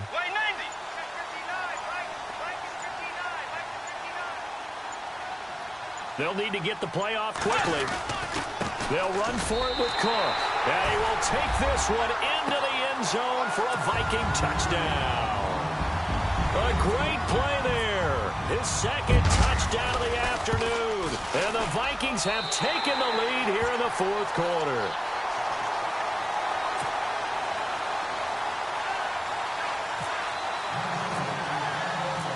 Forbath out to kick this one away. That'll be taken in the end zone.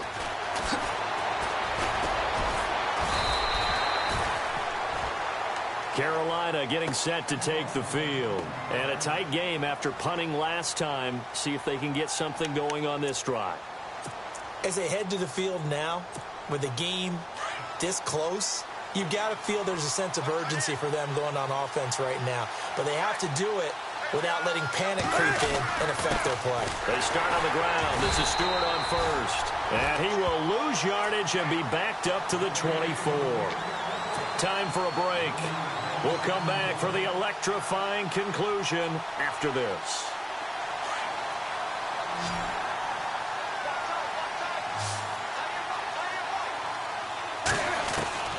To throw on second down is Newton. Over the middle, complete to Samuel. And he's able to get this one up to the 45-yard line. And a nice gain at 21 yards. He's back to throw. And, a crusher there as it's intercepted. Picked off by the linebacker, Eric Kendricks. And his guys are going to get the football at the 37-yard line.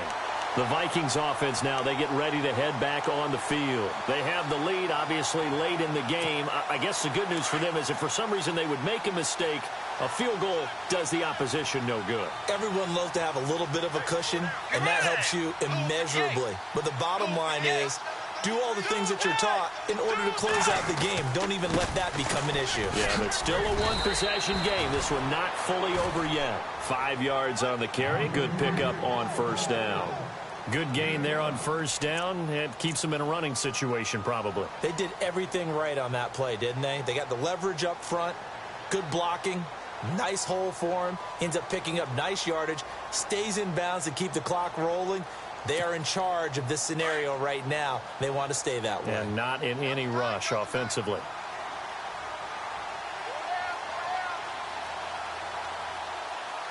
Let's go. Again, it's Cook.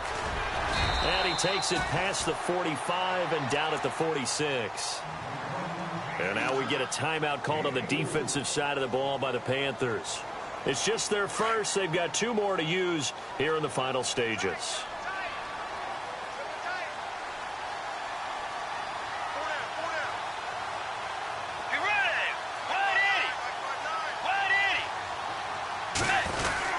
They'll run it. Here's Cook. And no room that time. Getting it to about the 46. Only a yard on the pickup there, and it's going to leave them with a 4th down. This late in the game, Charles, I think you maybe seriously have to think about going for it. Especially where they are in terms of field position, because this is almost like no man's land. Might hurt your punter because there might not be enough space, maybe too far for your field goal kicker. I'm like the old rule. Possession is 9/10 of the law. Possession is 9/10 of winning the game. Go for it. Get the first down. Close it out.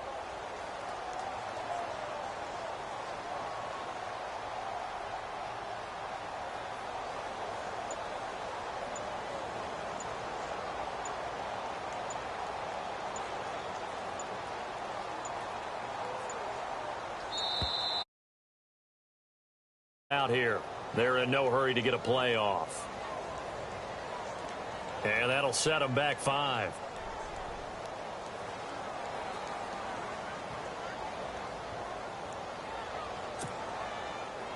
Here's Ryan Quigley now, as he's on to punt for the first time this afternoon.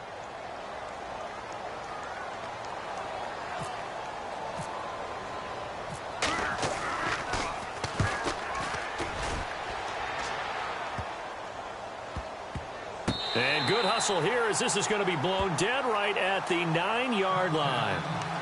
Now the Panthers offense, they get set to come back onto the field. Critical condition here, obviously. Got to hope to get something quick right and then maybe take that shot deep.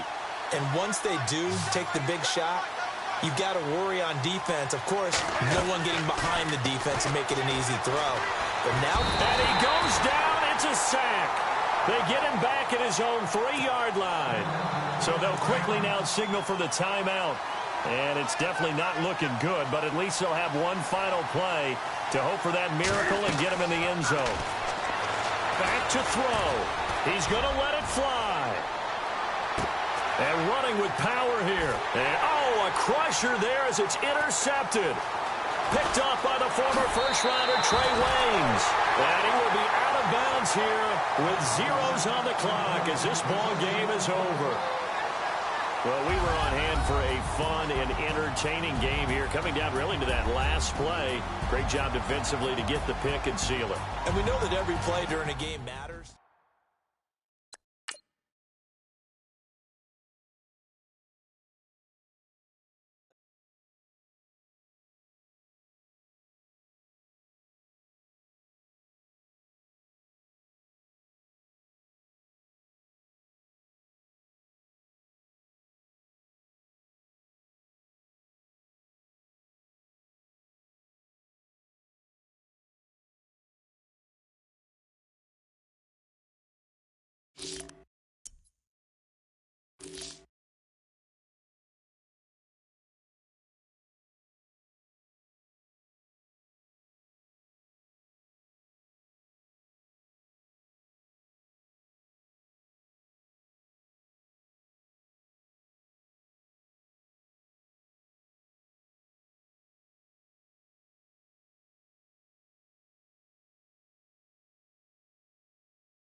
Hello, everybody. I'm Larry Ridley. Welcome to the NFL on EA Sports. Two teams will need their quarterbacks to step up and lead their offenses on the gridiron today. It's Carr's Raiders going up against Bridgewater's Vikings. All right, Larry, it's one of the new jewels of the NFL, no doubt, as you get a look inside U.S. Bank Stadium here in Minneapolis. The scene a short time ago, this crowd decked out in purple, and they were in full roar as their guys burst out of the locker room. We're ready for football, folks, as the Vikings get set to do battle with the Oakland Raiders. And he'll make it across the 20 as his guys will set up shop at the 23-yard line.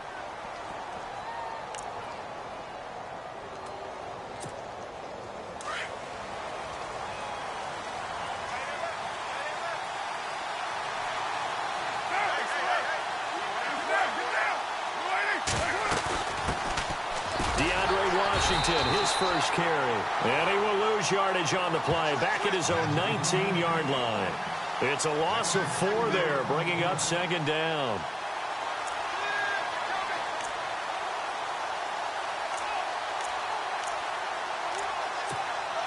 And a long way to go for the offense here on second down.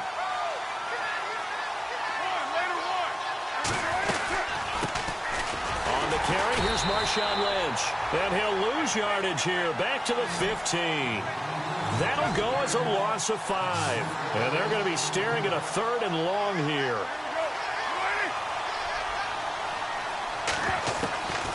Shotgun now for Carr. And he's taken down. Back at his own 7.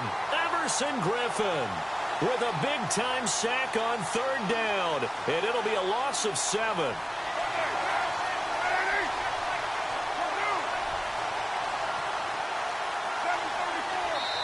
Now on 4th down, we've got a whistle here and a timeout. They'll have 2 remaining as we step aside here in this first quarter. Here's Marquette King now, as his first punt will come from inside his own end zone.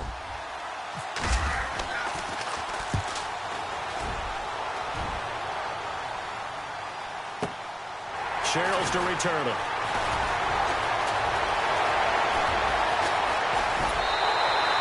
Might have been 1 man away from 6 points. As it stands, it's a huge return.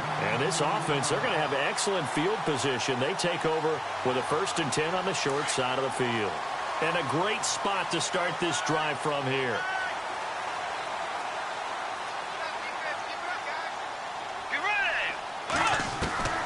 A 1st down throw for Bridgewater. His throw caught right around the 6. And he doesn't quite make it. They do stop him, but he gets it all the way down to the 1. A good pickup there, 26 yards. From the shotgun, it's Bridgewater. And Rudolph has got it. The big tight end for a Viking touchdown. Kyle Rudolph from a yard out. And the Vikings have taken a first quarter lead. He's got it, and the Vikings take a 7-0 lead.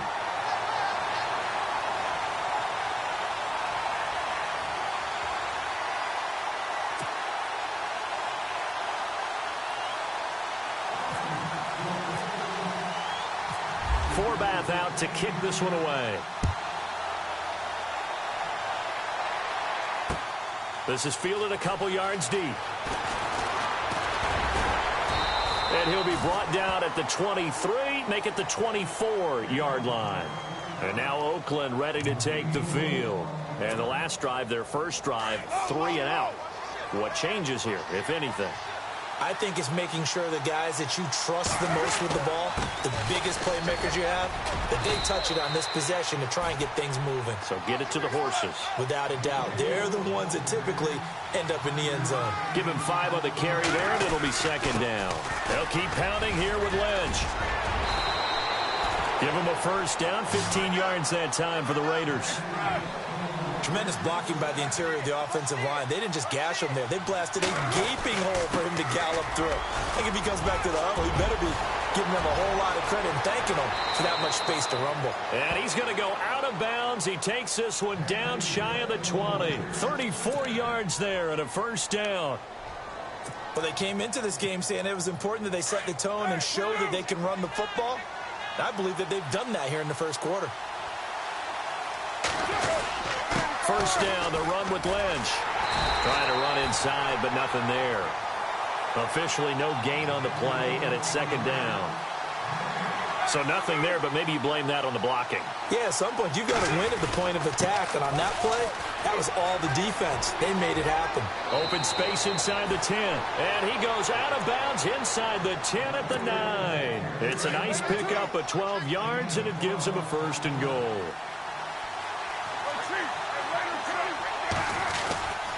They'll run with Lynch, and they'll be driven back here, losing yardage to the 10-yard line.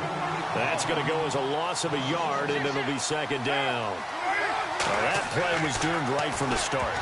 He just about ran into every defender on that one, didn't he? It felt like everyone got a piece of that tackle. He almost had it. The big D lineman nearly had an interception. Instead, it falls down incomplete. Carr now on third and goal. And this is going to be incomplete. In my mind, you've got to hand it to this defense. They were able to tighten up near the goal line. And if they get away with only giving up 3 points in this situation, that's a win in my book.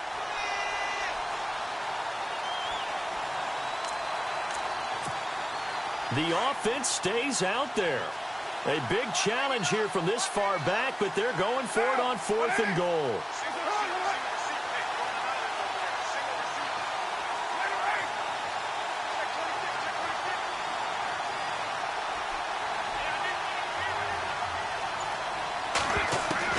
They'll go for it. It's Carr. And my goodness, this is incomplete. They can't hook up here on the fourth down pass attempt, and the Vikings defense is going to get the football back. And out now come the Vikings. They'll be looking to duplicate the efforts of drive number 1 that resulted in 7 points in the 7-zip lead. Well, you know how much I enjoy horse racing, right? Looks like they caught a flyer out of the gate, as they would say when you're running the big-time races. It means they get out to a fast start. They're setting the pace, making the other team chase now. Now Cook. And give him 4 yards there. It'll be second and 6. Tough running there. That's a hard-earned 4 yards. Yeah, those are the unsung kind of runs. They don't fill up the stat sheet, but they do set you up in good position on second down. And he's going to be taken down right at about the 15-yard line. Call it a gain of a yard, and it's going to bring up 3rd and 5.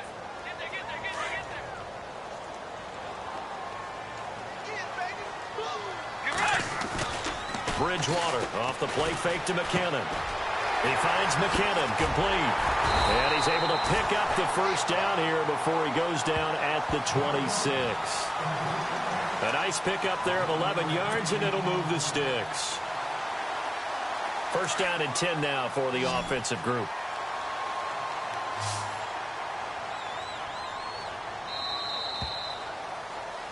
Back now with Charles Davis. I'm Brandon Gaudin. Second quarter begins with the Vikings holding the football, and they've got it here with a first down.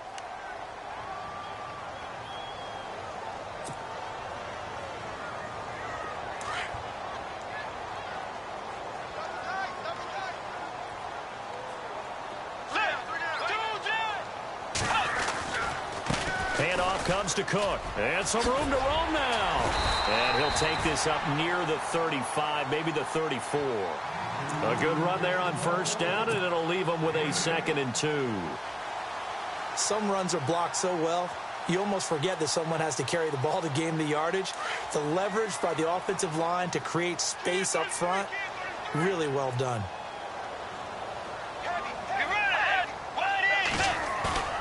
On play action, it's Bridgewater. Under a heavy rush, and down he goes. Khalil Mack coming hard on the blitz. He dumps him for a loss of 8. Well, that play was the very definition of fast, quick, and in a hurry. Suddenly, he was there. Yeah, blink of an eye. That happened fast, and a big sack. 3rd and long now after the sack, and we'll see if Bridgewater has a response. From the gun, Bridgewater. And he couldn't hang on to it through the contact. Incomplete. But no second guessing the call here. It was 3rd and long, so throwing the football was probably the smart play to try and pick it up. But they don't get it, and now the defense goes off the field feeling pretty good about themselves, gaining some momentum as they force them into a likely punting situation. Now Bridgewater.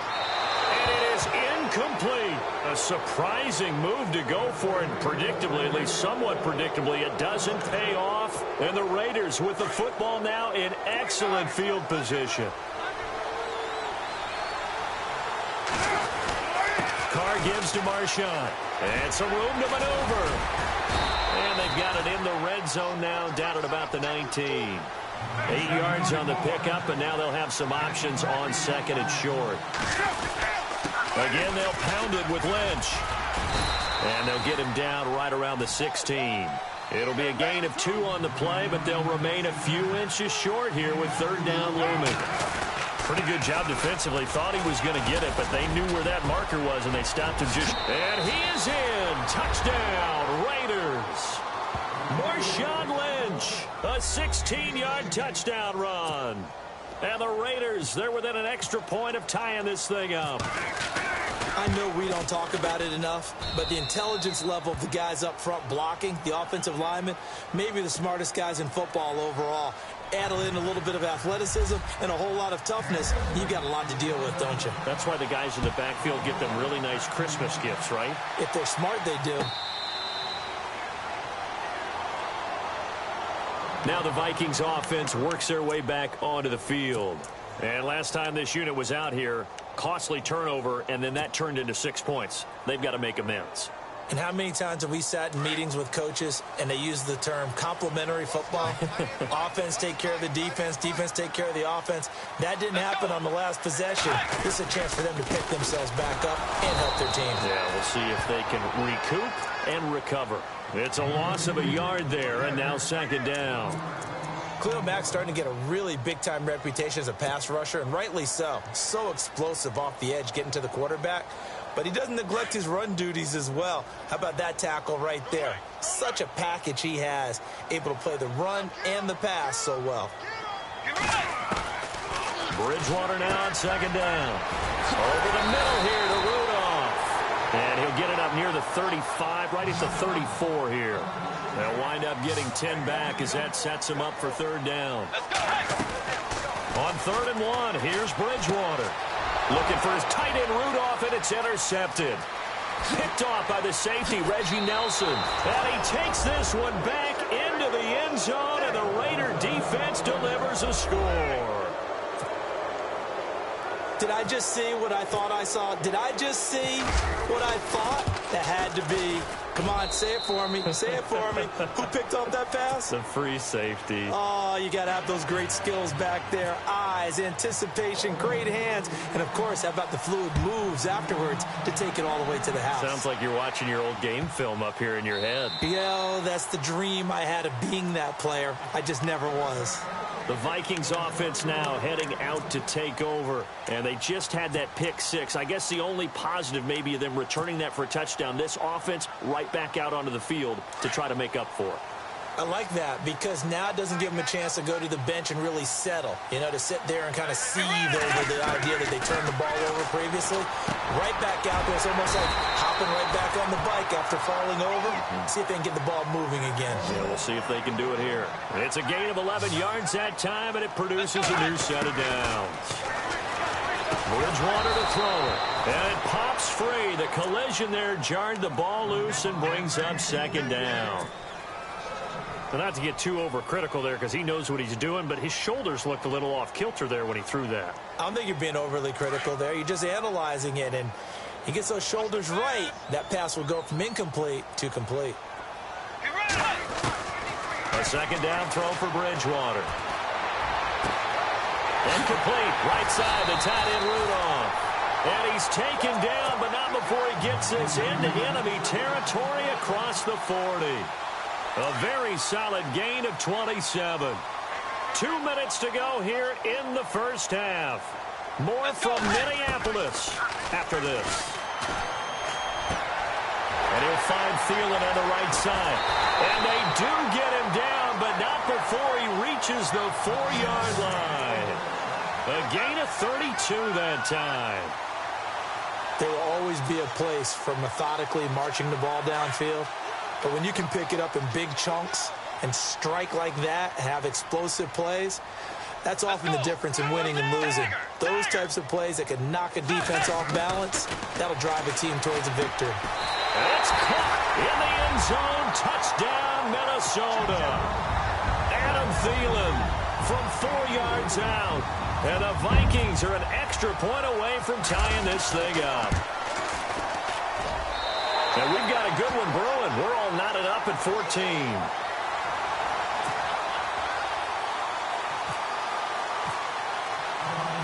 So we're right back where we started, all even as the kick's away. Fielded about a yard deep. Solid return, pretty good field position. They'll start at the 32-yard line. And now here come the Raiders. And Charles, the way touchdowns have come so fast and furious for both sides in this thing, it's starting to feel a little bit more like maybe a tennis match in a football game. Yeah, I like your description there. Maybe we're sitting in a nice royal box watching this type of a game. But let's face it, right now, the way it's going back and forth, it's going to come down to who can get a stop. And he went backwards. He'll be down at the 30. It's a loss of 2 there, bringing up second down.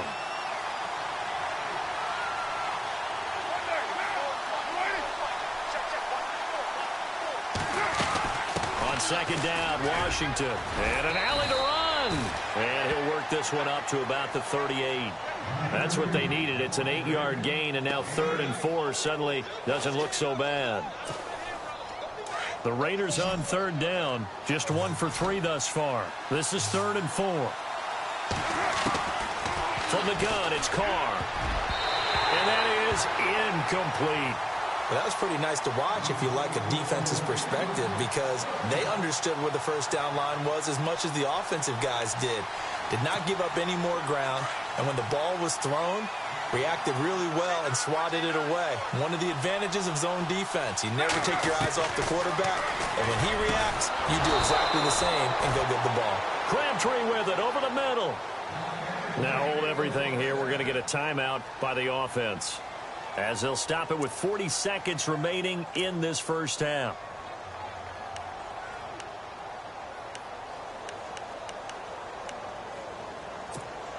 Offense comes to the line now, 1st and 10.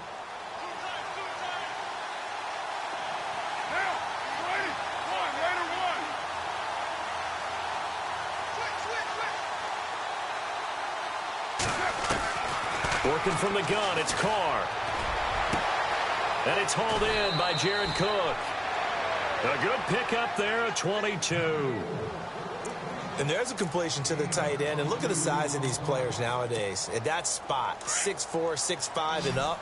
A lot of guys used to be basketball players, somehow came back to football. And that's really good for the game of football. You're getting better athleticism, great hand-eye coordination, guys who know how to control their bodies when they run their routes.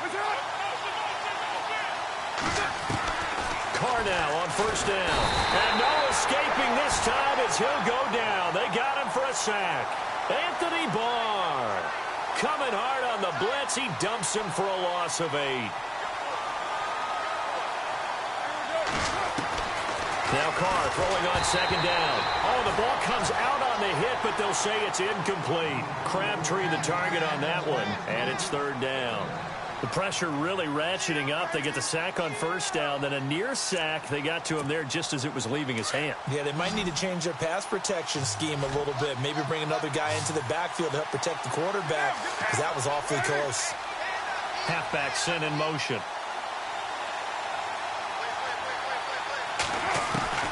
On 3rd and long, it's Carr. The swing pass caught. And he'll take it into the end zone for a Raider touchdown. Seth Roberts, as the first half is winding down. And the Raiders have moved out in front. So they're going to go for 2.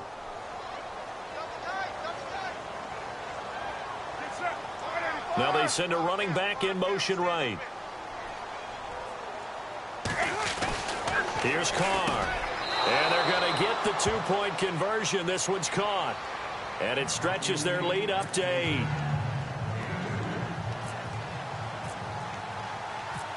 Out to kick is Janikowski.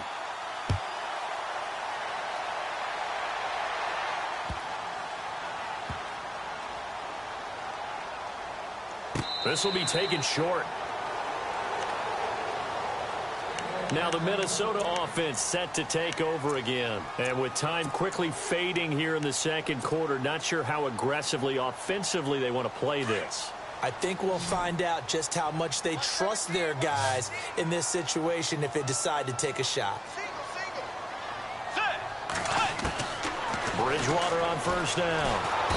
And the Raiders have got him. And now a timeout defensively after that first down play. So they're going to make this offense sweat out half number one.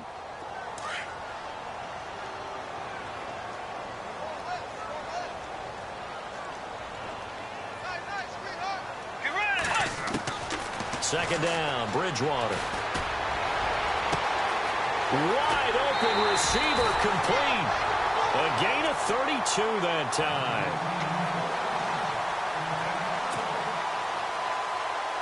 And unless this is a quick incompletion, this is likely the last play here of this first half.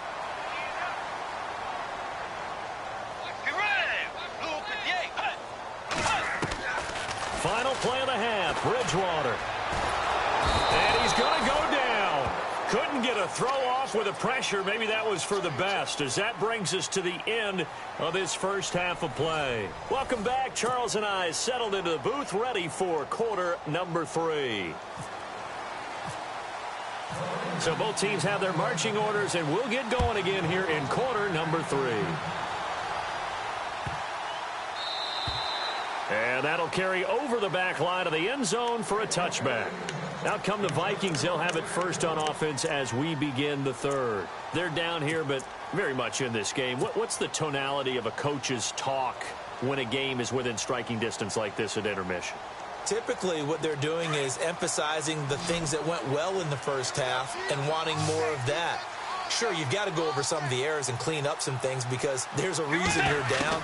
But overall, I think they want to stay positive, stay up with this team. We're just starting the second half, and we've got the football. Let's go ahead and punch it in, and then we'll take it from there. See how that recipe works. They call it a gain of 19, and it moves the chains. Here's Bridgewater. He's going to air one out. He couldn't quite hold it. Got hit. Ball pops out. Incomplete. And you just know when that play call came in, their eyes lit up because anytime you get a chance to take a big shot downfield, that's a lot of fun, and they missed an opportunity.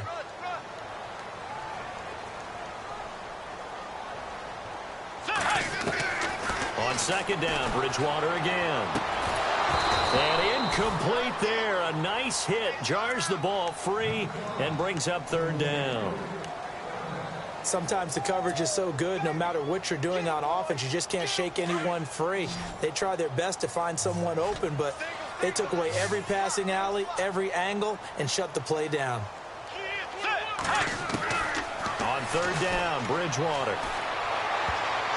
And incomplete. A disappointing drop there defensively by the rookie.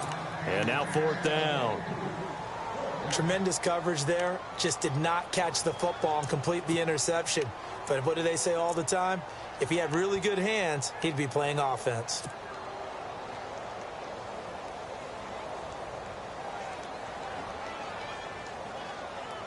And they'll try for it here on fourth. Bridgewater and company stay out there. They're indeed going for it. Bridgewater. And they will not be able to hook up there. It's incomplete. Boy, a real head-scratcher there. And the Raiders with the football now in excellent field position. So here comes the Raiders offense getting ready for their first possession of the second half. We have not seen much on offense from either side. These last few drives, it has been a struggle, hasn't it? Totally, and you're thinking to yourself right now, if you're on offense trying to get things figured out, okay, we self-scout every week in our game plan. How many things do we do at certain times? What are our tendencies? Time to go to some of those tendency breakers and try and create some offense. They always have those in their back pocket, don't they? You have to, and if you don't keep abreast of what you're doing, you lock into a rhythm and make it easy for the opposition. Looking for tendency breakers right now. A pickup of 10, and it's enough for an Oakland first down. On the give, this is Lynch. And he's going to get this one down to the 30. 2 yards on the pickup there. It'll be 2nd and 8. Well, he was looking for some running room, and there wasn't a whole lot of it there on that play. I think he was lucky to get a couple of yards out of it. Because those defenders, they were rallying to the football pretty quickly. And inside the 20 before he's brought down. That one good for 13 and a Raider first down. They're trying to show that they can run the ball and protect this lead. Give it to the backs, play a little bit of keep away, don't you think? And that's probably a good philosophy at this point, going to make that defense stand up and stop them. Give him 9 on the carry that time, and they're set up with a 2nd and 1. On 2nd down, Lynch. And the stop will come inside the 5 at the 4. 4 yards on the play, and that leads to the 1st and goal. They were not fooling around at all, were they? 2nd and short, and they brought out the heavy package. Almost like the super heavy package against that defense, didn't it? Yeah, I don't think they expected that much beef up front, and it turned into an easy first down conversion. Here's a give to Lynch. And he's going to press this one forward as they stop him right around the 1. Give him right around 4 on the carry. We'll see if they want to keep pounding here on 3rd and goal. They'll run for it with Lynch. No gain on the play, and what to do now on 4th and goal. This is where you're probably weighing the score and the clock. 3rd quarter, so maybe it's a little early to start worrying about how much time is left in the game. But if you kick the field goal, you make it a 2-score game. A tough balance and a tough decision for any coach to make. Oh, and now movement and a whistle, and they may have to rethink their plans on 4th down.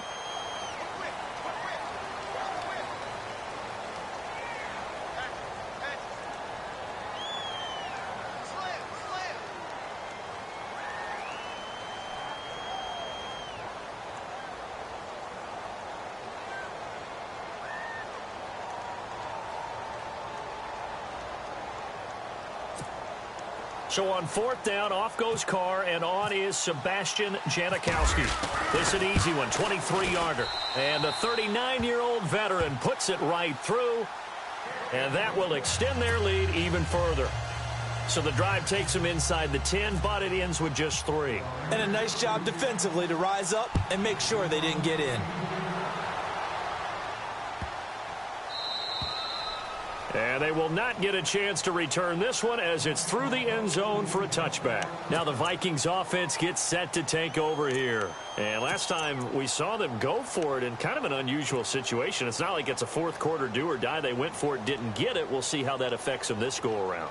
Partner, I'm wondering if we're starting to see the effects of analytics coming into play here, where people are studying the number of possessions, how many times you should go for it, what position it leaves your team in.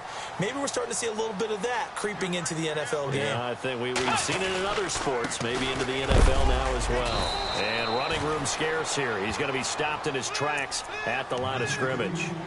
Call it no gain on the play, and it'll be 2nd down. And while there is no gain on that run, we do know coaches whose identity is rooted in taking it almost to the limit and then changing things up on you down the stretch. I think we're getting really close to that point in time, though, where the identity may have to go out the window. They've got to go a little bit faster in order to try and win the game. On the carry, it's Cook. It appears he'll be a few inches short, so 9 yards on the gain officially, and it'll be 3rd down. He hasn't had a ton of success here so far, but you get the feeling that he might be on the verge of popping one. Yeah, even on that one, there was a little bit of a hole, but it closed there quickly at the end. 3rd down, Dalvin Cook. And he's got the first before he's brought down at the 39-yard line. It's a gain of 4 there, and it gives him a new set of downs. Sometimes with the running game, you've just got to stick with it. Look, it's the 3rd quarter, no time to panic. But that also doesn't mean you just do it the same way you've been doing it the entire ball game. Maybe change up some blocking assignments or run a few different plays, but stay with the overall essence of the running game. On 1st and 10, Bridgewater. And he slings one that's incomplete. Stephon Diggs, his intended receiver. And it's 2nd down. I know our vantage point might be a little bit better way up here, but that looked like an ill-advised throw to me. I didn't see anything open, and this play just didn't look right from the beginning. It did not. I thought he might get outside and just chuck it away. Dangerous pass, incomplete.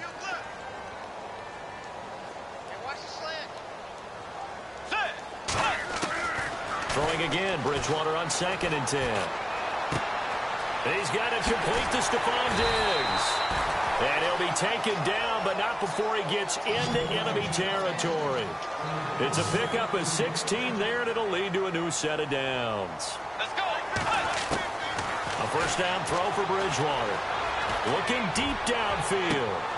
Into heavy traffic, and it's intercepted. Picked off by Obi Melifonwu. Oh, he's got some breathing room. He's got a convoy, and he might be gone. And he takes this one back into the end zone, and the Raider defense delivers a score. This D wanting to put it away before we even get to the fourth quarter, widening that margin a bit further. And while they won't just empty the bench just yet, if you're a backup, start loosening up. I think you'll get a chance to play before this one is over now with that type of a cushion. So they'll get another shot on offense following that pick six. And now the kick is away. And this will not be returnable. It's out of the back of the end zone for a touchback. And the Vikings now heading onto the field. And following the pick six, and they had decent field position in throwing that pick six. We'll see how they attack this drive. And I think all you say to your guy is, listen, let's just take care of the football a little bit better. Make some better decisions on this drive, and they'll probably help him a little bit with maybe some really high percentage throws early to let him get settled back in. But they told us they've got confidence. That's not a problem. Yeah, not a problem at all. They just want to make sure they get things settled down a little bit for their offense and give their defense a little bit of a chance to rest. And we return, welcoming you back to Minneapolis. It's the Vikings in possession of the football, but they need some points. They're trailing here to start the fourth. Fresh set of downs here.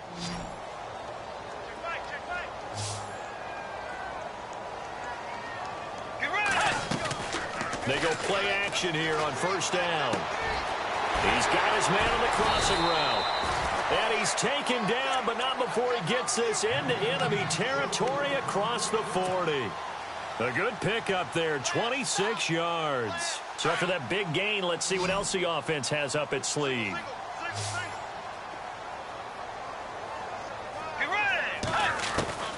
Bridgewater now looking to throw on first. Throwing the out route incomplete. It's right. And he works it to the 30-yard line here, right at the 30. A good pickup there. 8 yards on the first down completion. And again, it's Bridgewater. He's got the connection over the middle to Diggs. And down inside the 15, shy of the 10. He got 18 yards out of that one, and it gets him a new set of downs. So they're operating in the red zone.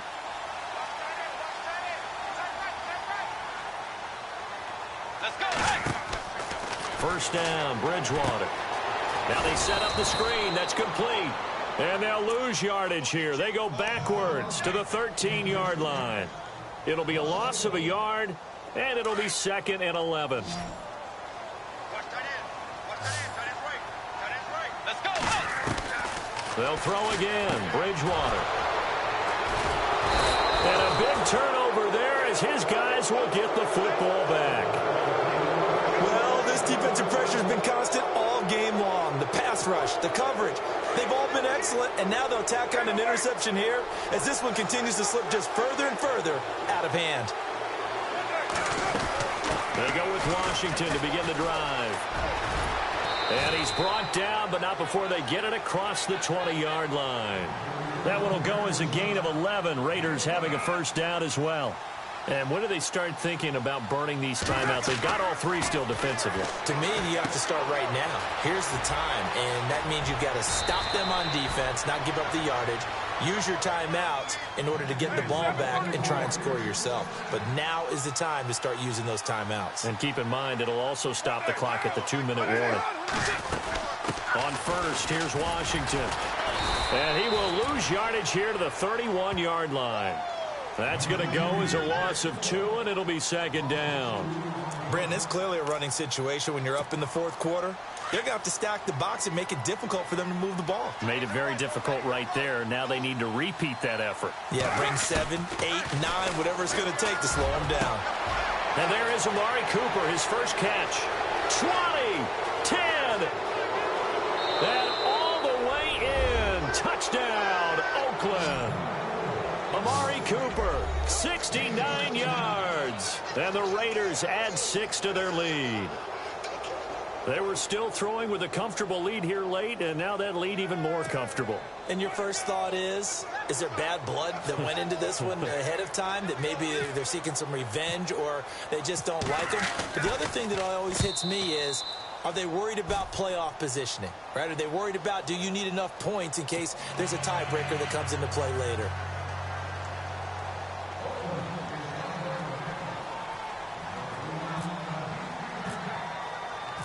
Out to kick is Janikowski.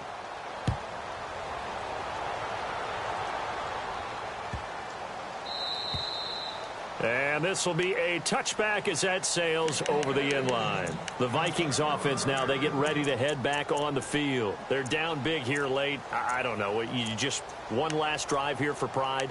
Some people like to do that. I remember playing for a guy once. We were down huge, and someone said, "Coach, what do you want to call?" He just waved a hand like, who cares? Let's get out of here and do something some other time. But some teams like to do something at the end to feel a little bit better as they continue to move forward. Yeah, probably just want to put this one behind them. Let's go. They go back to the air here after the INT on the last drive. Now a desperation throw. It got his man complete. And he's taken down, but not before he gets this into enemy territory across the 40. That one goes for 36 yards. Bridgewater. And no escaping this time as he'll go down. They got him for a sack. Justin Ellis coming up the middle, gets him there for a loss of about 9.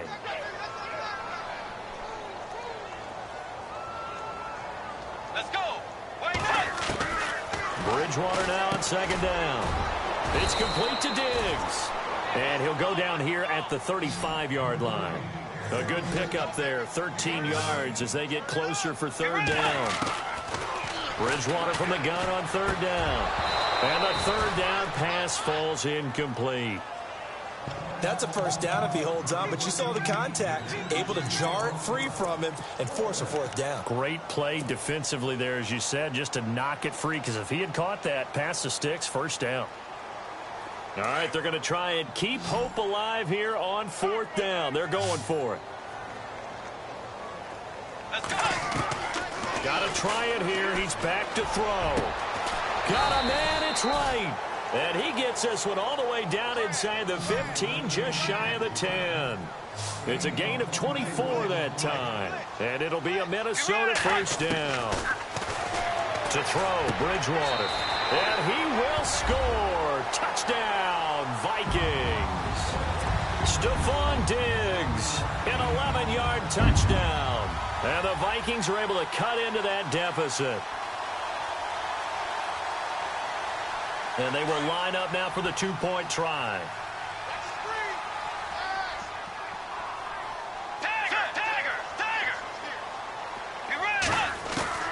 Bridgewater again.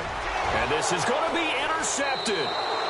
Picked off by Travis Carey. Well, as most teams do in their two-point attempt, they pass the ball. Instead, it gets intercepted. And remember, if you pick it off, you get a chance to take it all the way back, get 2 points yourself, right? Yeah, not the case there, but that's why you got to be really careful with those throws, especially to the outside.